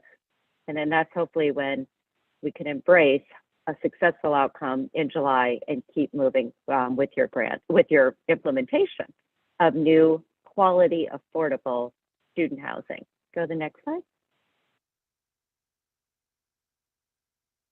So as I mentioned too, is there's one thing about looking at the cost of the housing, and this goes back to it's very holistic. We call this holistic planning for cost of ownership. It's also holistic planning for college participation, is looking at all the different aspects, and with additional student housing on your campus, how does it affect the academics? Is there a change in class hours? Is there more security needed, better, more lighting? Additional student services, maybe a counselor that's in the building. So we'll be talking in very short order, and obviously as the progress progresses, on what is that holistic approach to the student outcomes of a 24/7 residential environment and greater and more students living on your campus than you have now. So the next one. So work to date. And this looks, there's so much work to date. It's so dynamic, but just to make this slide simplistic in nature, is the survey went out. And so far we have 213 responses. I think we even have more because that was as of yesterday. And there's been fantastic promotion. And when we first embarked on this endeavor, the very first thing is we said the survey needs to be pronounced, and my goodness, it is. So we're just so pleased. Last Friday, we had a focus group with several of your students from Columbia College. And we seek for, are they interested or are they not interested? And we had tremendous excitement. We showed different floor plans. It was very engaging. The students had such a positive response, developing into the concept. It's dynamic. We are moving quickly. We are moving efficiently yet thoroughly. And so when we present with you in next January, which is already, my goodness, next month around next year, is to have a very well-informed grant to present to all of you to advance to the next steps. So the next one. And with that, I do want to say thank you to everyone for allowing me to join you this evening to share what is a very detailed process in 5 minutes. Hopefully I achieved my 5 minutes. And of course, if there are any questions, I would certainly welcome them. Thank you. That concludes my report. Thank you. Any questions? No? Thank you very much. Very appreciative. Be interesting to see the floor plans when you pick one. Okay, so we are we up to the consent agenda? And you have a change to make, correct? We are. And as we were sitting here, I noticed on, let me see. On page 80 of 208, the board's printed agenda, it skips from 8.11 to 8.13. There is no 8.12. Yeah, I just noticed it. So the recommendation for item 8.1 should read to approve 8.2 to 8.12. So that's the first correction that I noticed. The second is a correction from Human Resources. So item 8.12, consent agenda personnel. The retirement listed on page 1, Michael Morales, should read 22 years of service with an effective date of 7/1/23, July 1 of 23, and not 21 years and 6/30. So those are the corrections, and thank you. Okay, so unless there's any item a board member wants to pull, the recommended action is that the Board of Trustees approves the 8.2 through 8.12. Thank you. So moved as amended, Madam President. I second the motion. Speedy Gonzalez. Okay, so Do we have a roll call vote? Thank you. Oh, yeah, I'm sorry. Do we have any discussion or questions? So, Madam President, before we proceed to the vote, first I'd like to congratulate and thank Michael Morales for his 22 years of service as an instructor of plant science in the School of Agriculture at Modesto Junior College. I wish Mr. Morales all the best in his future endeavors, whatever they may be, and thank him again for his service to the community and to our students. And I'd also like to thank Aaron Nagel, instructor of biology, art sciences, and human performance at Columbia College. You know, Aaron has done some presentations to this body in the past, and gosh, those are hard positions to fill, but we thank Aaron for her service and we wish her all the best in her future at Cuesta College. So thank you very much. And thank you, Trustee Garrett, for always remembering our retirees. Really appreciate that. Okay.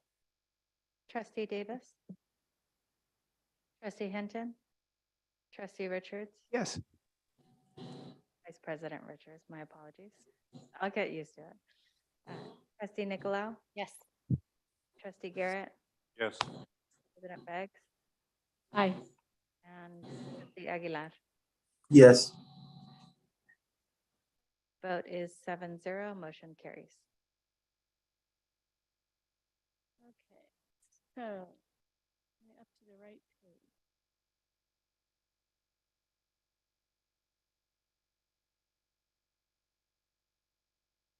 We have to, I feel like I'm skipping some pages here. 94? Hmm? Page 94? Ah, I'm skipping a page. I was on 98. Okay. So we have 9.1, the District Administrative Services Annual District Audit Exit Report. The recommended action is that the Board of Trustees receives the 2021-2022 audit report attached to the December 14th, 2022 agenda and authorizes its filing with the appropriate state agency in accordance with Education Code Section 84040. Madam President, I make that motion and I point out that there were no findings of errors, mistakes, and it's quite a compliment to our finance staff and our leadership. I'll second that motion. Okay, is there any comment or staff report to be given on this? And just to add that we, as I stated previously, we were given the full presentation by the firm of Crow on each of the audit reports in detail. And it is the recommendation of the Finance Committee to approve the recommended action. All right. Okay. Vote? Trustee Davis? Aye. Trustee Hinton? Aye. Vice President Richards? Yes. Trustee Nicolau? Yes. Trustee Garrett? Yes. President Beggs? Yes. And Trustee Aguilar? Yes. Seven in favor, 0 opposed, motion carries. Okay, we are up to 9.2, Board Policy 2725, Board Member Compensation, which comes up every year at this time. I think since I'm the new one here, I'll make that motion to approve. Okay. The board policy as amended according to the stated ed code. Okay, so that's the 5% salary increase. So it's to accept accept it. mhm. Okay. The policy change would come later. And did somebody make the second? Nancy made the second. Okay.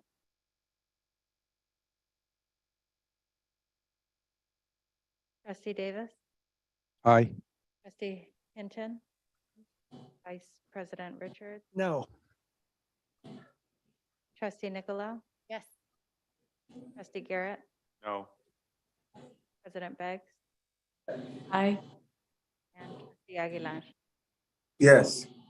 The vote is 5 in favor, 2 opposed. Motion carries. All right, we are at 9.3, second reading of board policies. The recommended action is that the Board of Trustees conducts a second reading and approves the following YCCD policies.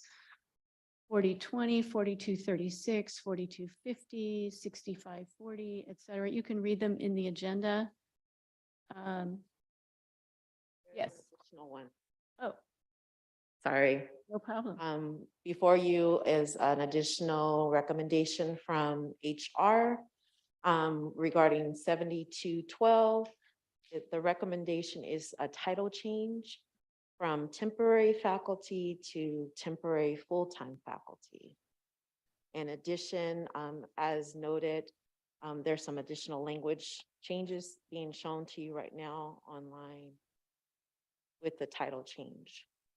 In addition, as stated earlier by Committee Chair Hinton, the Board Policy Committee is also asking for a third reading. So in your conducting of the second reading and approval, we're asking for acceptance of the recommended policy revisions, all of the things that are in red, as well as a recommendation for a third reading for policy 7348 accommodations, which will be taken at the January board meeting And that's just because the additions were so extensive. for that particular policy. Yes. So, Madam President, I move the recommended action as stated with the exception that 7348 will go to a third reading. I second the motion. Any further discussion or comment? Then let's go to a roll call vote. Trustee Davis. Aye. Trustee Hinton. Vice President Richards. Yes. Trustee Nicolau. Yes. Trustee Garrett. Yes. Trustee Aguilar. Yes. Beggs. Aye. Vote is 7-0, motion carries. Okay, I believe we're at 9.4, board policy first reading. The recommended action is just that the Board of Trustees conducts a first reading on the following YCCD policies. 7100, 7120, 7215, 7216, 7385, 7-8006, and 7-80039. And I don't believe we need to take a vote. No, and there were no recommended revisions that were additional from the ones that were presented in the board. Okay. Thank you. Thank you so much. So we're on 9.5, academic calendar revision. The recommended action is that the Board of Trustees adopts the updated 2022-23 academic calendar for Columbia College and Modesto Junior College as attached to this agenda. So moved. Second. Vote.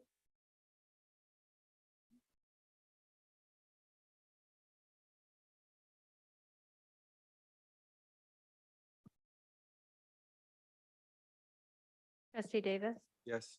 Trustee Hinton.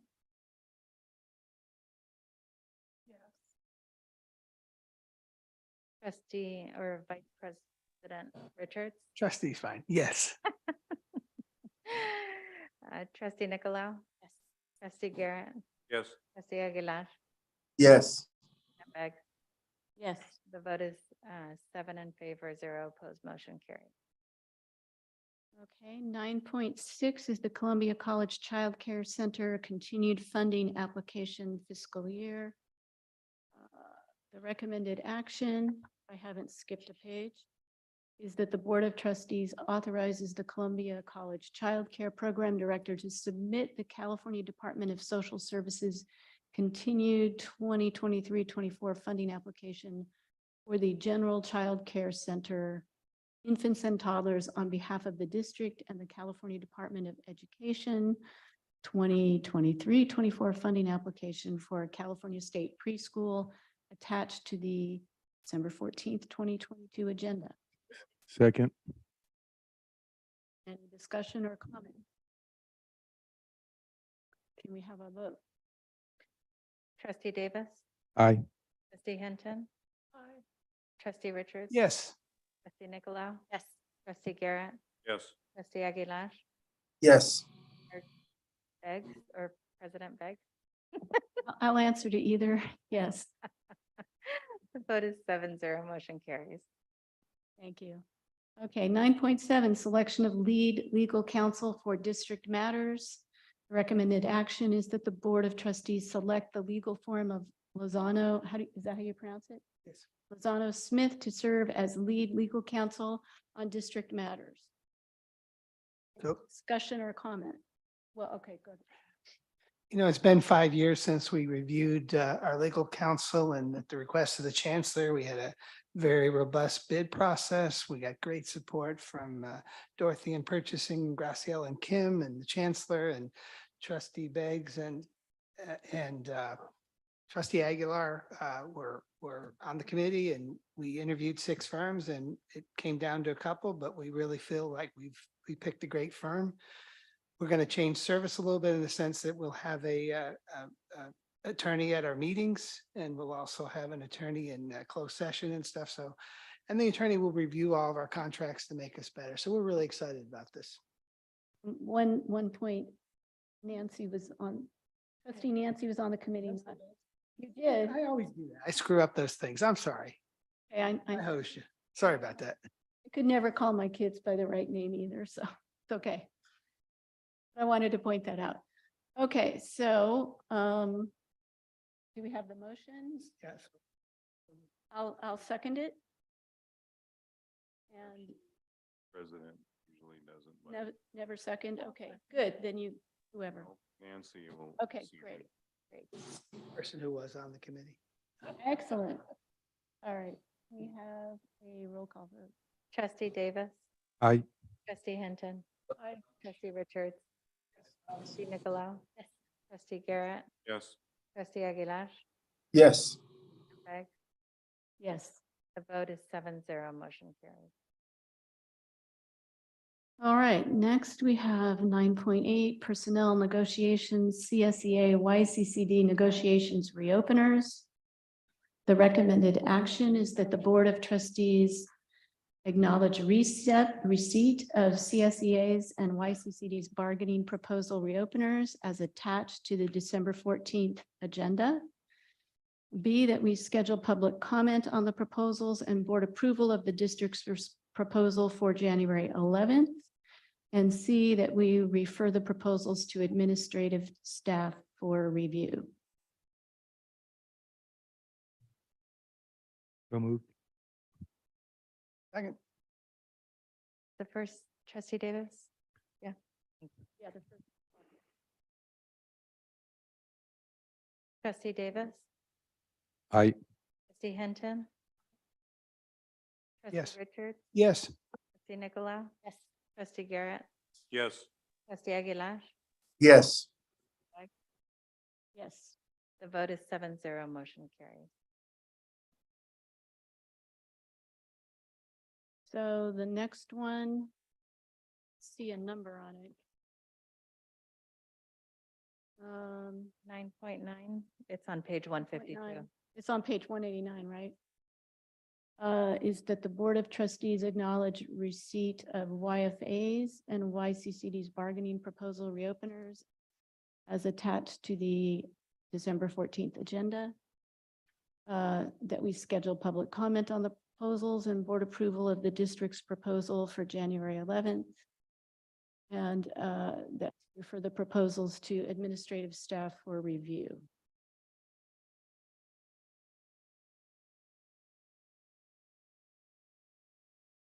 So moved. Second. Dr. Davis? Would you like a roll call vote? Yes. Trustee Davis, Aye. trustee Hinton. Trustee Richards, Yes. trustee Nicolau, Yes. trustee Garrett, Yes. trustee Aguilar, Yes. and Beggs. Yes. Vote is 7-0, motion carries. Okay, 9.10, dates of interest. The recommended action is that the Board of Trustees review and provide feedback to staff on the 2023 dates of interest. Motion to approve.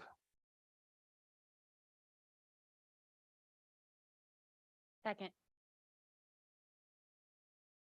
Any discussion? Yes, Darren. So on the detailed list, where it breaks down the events, location, cost, and everything. There's a highlighted asterisk at the bottom which says subject to AB 1887 travel prohibition. We don't fall under the provisions of AB 1887. We've had this discussion before. When it came down to our ag students attending certain competitions out of state. And so we've already had a lengthy discussion about this in the past. And I will make note that in the latter half of 2017, there was even, he was Assistant General Counsel for the Chancellor's Office of the California Community College System, even wrote an opinion that it was not applicable. This only applies to state boards and state commissions and state employees, et cetera. And I bring this up because again, if we go down this slippery slope, it's going to impact our students. And I do not want this to impact our students. So that's why I mentioned it tonight. And again, we've already had a lengthy discussion on that. So with that, I'll yield my time back. Should we have a motion to strike that asterisk? Yeah, well, Approve this? strike it or just, it's in the minutes now. So, and If I may, we did receive a response from legal counsel, which said, I think the only time that we would be affected if there's any travel that the state chancellor's office has to prove on our behalf, which is highly unlikely. And so, correct, we do not have to, or that AB 1887 does not apply to the district.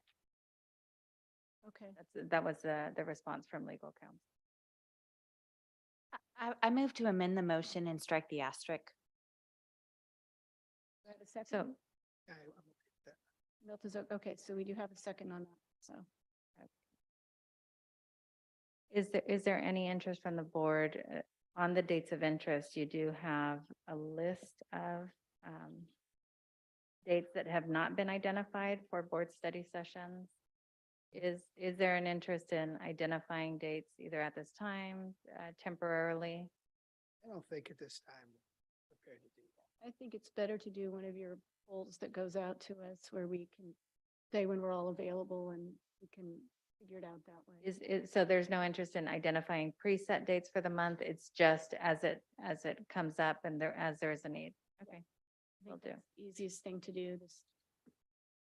And I think in the future with educational opportunities, with the board, I think it would be, in my mind, easier for Graciela and Kim and Trevor in your area, excuse me, that if we pre-approve in advance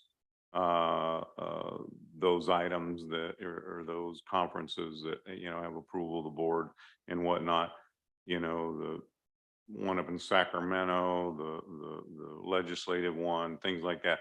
That way Trevor can plan for it, Graciela can plan for it, et cetera. If I may, on the dates of interest, so January has 3 of those. So we did list the conferences. So as you're approving the dates of interest, is it the interest of the board to approve these conferences that are listed? They are both CCLC conferences and ACCT conferences. I think there's a general consensus that I've learned that our district has a reputation for not attending these events.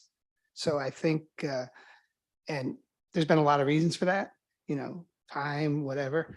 But I think that after talking with my colleagues, only 2, there's a general consensus that we should send representation. So I think when Trevor and people are planning for funding, there should be at least funding for at least 1 or 2 trustees to attend every conference that there is. And then we can make a determination afterwards. But I think it's very important that at least 1 trustee attend all these conferences. As far as when staff should go or not go, I leave that up to the chancellor. But I think it's something that's been overlooked. And I think it's something that needs to be done. So I would say plan on people going to those things. So we'll use the conferences listed as those approved conferences by the Yes. board. Okay, thank you. Okay. So you now have gotten our feedback. You need anything else from us on this, or are we good? No, I think if you want to formally approve the dates of interest, just for the record, or we can just move forward, or whatever the pleasure is of the board. We can take a formal vote that we approve of these dates and these conferences. If they're all green lighted.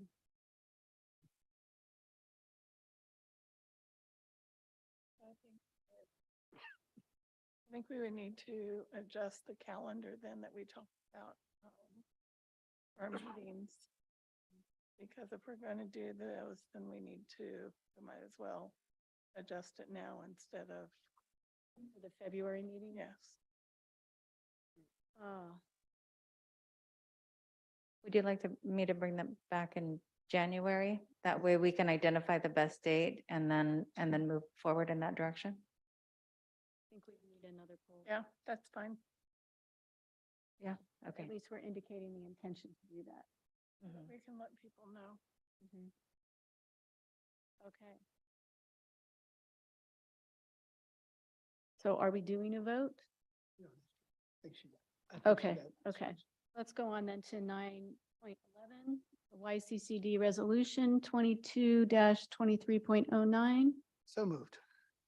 Second. I think I have to read it. Okay. Hate to do that to you. No, but then. So that the Board of Trustees approves YCCD Resolution Number 22-2309, continuing the Board of Trustees' authority to hold virtual meetings pursuant to AB 361 attached to the December 14th agenda, which is why Trustee Aguilar is here. So, Graciela, have you heard anything from the governor's office? How long they're going to extend that out? Extend the emergency conditions? Yes. No, or At the most emergency. recent meeting, they said that they were going to do Zoom up to the last minute. So it's definitely moving to allowing Zooming. I haven't heard anything. Okay, thank you. As of yet. so we need the. So you have a first from trustee Davis? Or, I'm sorry, was it a first from No, trustee Richards and then a second from? Nancy. There you go. Thank you. Second. And then you asked.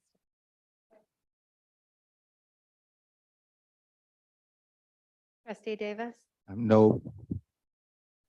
trustee Hinton, Yes. trustee Richards, Yes. trustee Nicolau, Yes. trustee Garrett, No. Beggs, Yes. trustee Aguilar. Yes. Vote is 5 in favor, 2 opposed, motion carries.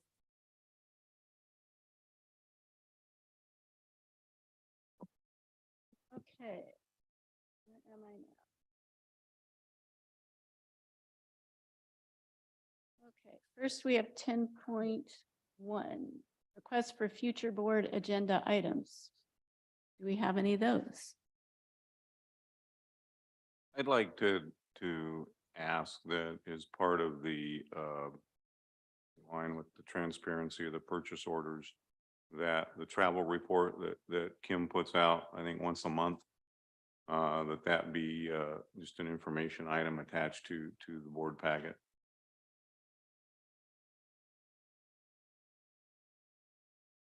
And I agree with that. I don't know if others want to chime in or not. Okay, with everybody? Okay, we have consensus on that. 10.2, comments from the Board of Trustees.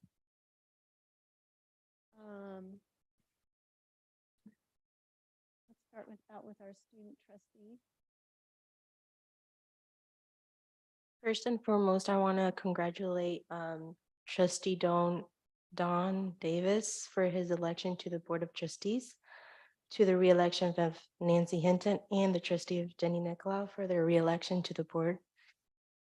And secondly, I want to congratulate all the students that went through the whole semester. We're finally done. We got our winter break. And I also want to thank faculty and staff for supporting our students throughout the semester. On December 8th to the 10th, I attended the annual Basic Needs Summit, which was located in San Bernardino. Overall, it was a great experience. I learned a lot, and I learned about all the different colleges and what they do for their students. And I want to brag a little bit about what happened, that 3 out of 8 scholarships that were awarded that day, 3 of our students won it. So just want to brag about it. And as I know that this year comes to an end and the new one comes in, was glad to meet you all throughout this year. Wish you all happy holidays and a wonderful New Year's. Thank you. Thank you very much. Oh, good. You scared us. Okay. Okay, next. Trustee Jenny Nicolai. I'll just make this short and sweet. Welcome to Dawn and congrats. I love the student presentation today. There's so much passion there and so much bravery. And to the faculty that works with them, it was really great. So I know they're gone, but if anybody sees them, please tell them I was just super impressed. I'm really proud of them. I'm really proud of our school. So thank you. Merry Christmas.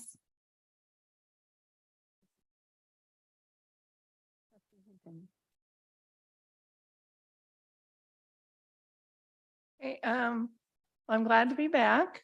And one of the things we did was we went to a conference in Burlingame last month and learned a lot going to the classes. We also did a presentation at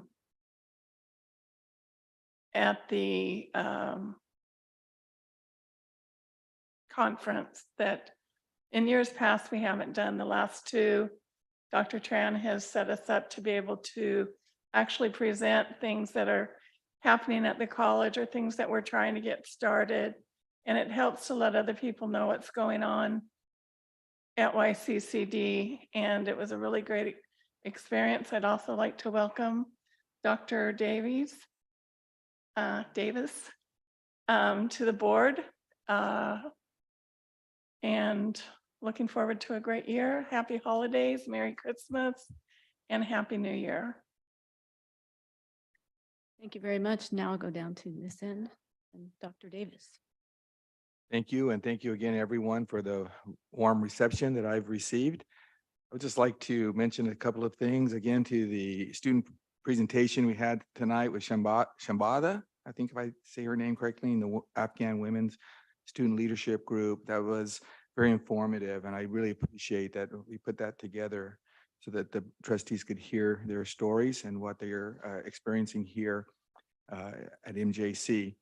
Thanks again to Dr. Wilson and Dr. Raby for your presentations. And I just want to clarify, when I requested information regarding the CCAP agreements, I wasn't directing it, but I'm just going to ask the chancellor if you could help with that. Send maybe information on what the essential elements of the agreement are and what are the barriers, and to me and to the other trustees. Thank you for that. Also, to Amy Levitt, congratulations on being elected again to CSA president. That's a demonstration of the confidence that the association has in you. And I'd like to thank Lana Von Epps for inviting me to come up to Columbia College and experience one of the Senate meetings up there. I will for sure try to make that happen sooner rather than later. And the last thing I would say is congratulations to our women's golf team for a second state championship, consecutive state championships. So congratulations to Coach Milan Matroni and assistant coaches Ebster and Vieira for a job well done. Of course, to our lady golfers. Thank you so much. And again, welcome. And to our former chair, Darren Garrett, thank you so much for your service for the past year. Well, thank you and congratulations again and wish you all the best sitting in that seat. I too want to add to not only my thanks, but appreciation to the Afghan Women's Group. First of all, I want to welcome them to our country. I want to welcome them to Modesto Junior College and adding to the many faces and diversity of our student population. I wish them all the best. We owe the Afghan people a great deal. We'll probably never know how much, but as a country, we owe them a lot, and any way we can serve them. So I'd like to get, for me, coming, to all of us, get, updated reports on how well we're not only serving that group, but all of our immigrant groups that are coming in as far as what their needs are and issues of homelessness and food insecurity and all that. Anything that we can do to help them to achieve their higher education goals, I'm all for that. So anything we can do and get feedback on that. Amy, congratulations. Vote of confidence from your peers and from your fellow classified employees. Wish you all the best in continuing in that role. It was great seeing everybody on December 9th, my birthday, at the holiday gathering at the Ag Pavilion. Seeing everybody, Brian was there, Trevor was there, Dr. B was there, a lot of others, the classified staff, and the trees and the uniqueness of each tree and finding out that it goes to needy students. And first thought was, gosh, how do you get down to that small a list? Because they're all deserving of our help and assistance. But it was a great turnout and great food and great camaraderie. And then the MJC Foundation holiday gathering. It was great seeing everybody there again last night. And with that, I wish everybody a heartfelt, warm, happy holidays and Merry Christmas. So thank you. Thank you. And Antonio? I just want to wish everybody a Merry Christmas and a Happy New Year because it's getting kind of late over here. So have a good one. Okay, thank you so much. Other than, Vice President. other than Merry Christmas, everything else has been said. Congratulations to everybody that got elected and reelected, and looking forward to the new year. Thank you. Yeah, I forgot to add, I'm happy to have another doctor on the board. So As my husband would always say, I'm the kind of doctor who can't help you. Okay, so for me, I was impressed with the trees. I was at the same event that everybody decorated. I continue to be impressed with the creativity and talent that our community has. I also went to the conference that Nancy mentioned and presented at the same panel, was part of it. It was Dr. Tran's presentation we helped. I also went to the MJC Winter Concert, great community concert. It was packed. I was privileged to ride on the MJC pirate ship float, which almost floated away in the rain. It was unbelievable. And the Christmas parade, but we survived and I didn't wipe out in the mud. I went to the MJC Foundation board meeting. We're wrapping up the Centennial campaign. That went really well.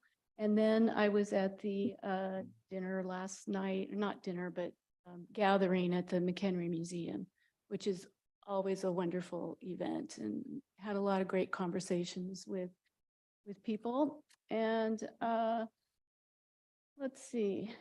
Oh, one other thing I did that I've never done before, on my birthday on the 10th, because Darren and I are like next to each other. My husband and I went to Ironstone Vineyards to hear the Columbia Big Band Christmas concert, which has been led by Dr. Rod Harris. It was led by him, but he runs the Columbia College Jazz Studies program, which he founded 42 years ago. And it was great fun, and that was packed too. So as I said, we have a lot of talent here and a lot of dedication. So with that, I think we are done.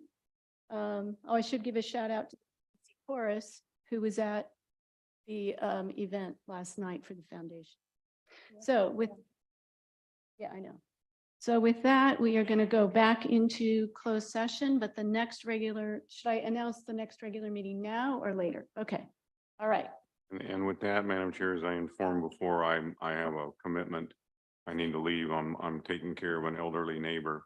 So I need to take care of that responsibility. So I wish you all the best. Thank you.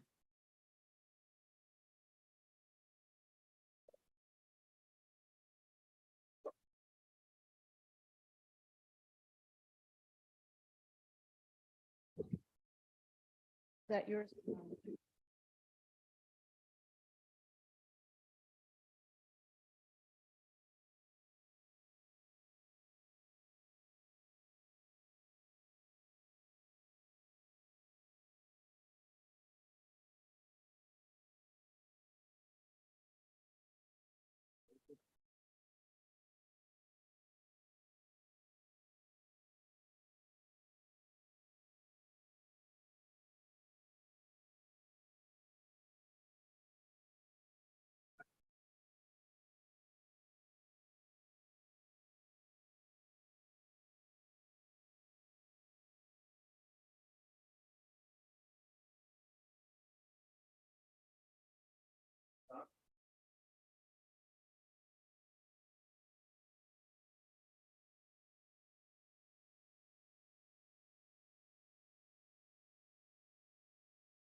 I don't need that.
I can't hear him.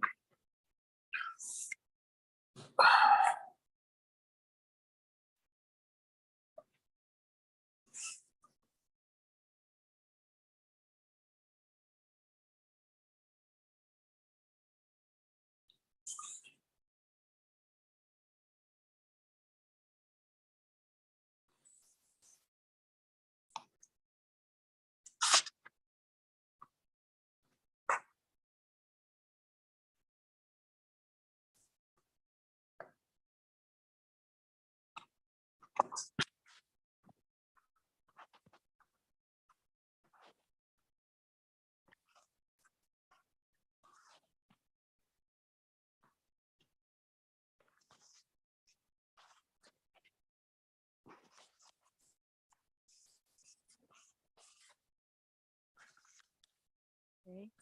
This is the encore performance. This meeting is called back to session from closed session. And Graciela, you're going to do a roll call to determine that we have a quorum. Yes. Thank you. Yeah. Just get.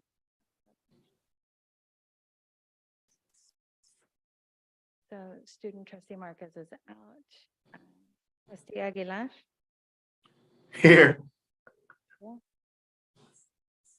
Trustee Davis? Present. Trustee Garrett is absent. Trustee Hinton? Trustee Nicolau is absent. Trustee Richards? Yes. And President Beggs. Yes, we are here. We have quorum established. Okay. Good evening. The Yosemite Community College Board of Trustees placed a public employee discipline, dismissal, release matter on its closed session agenda under Government Code Section 54957B1. So this is a report out from closed session. We're returning to that item.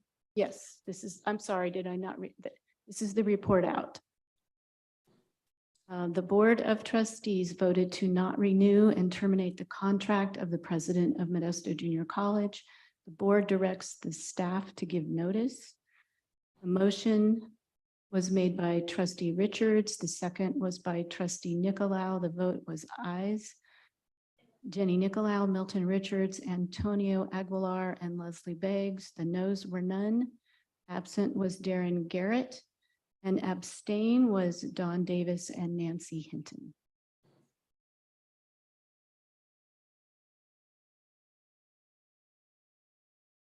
At 11.1, the next regular meeting of the Board of Trustees will be held on January 11th, 2023.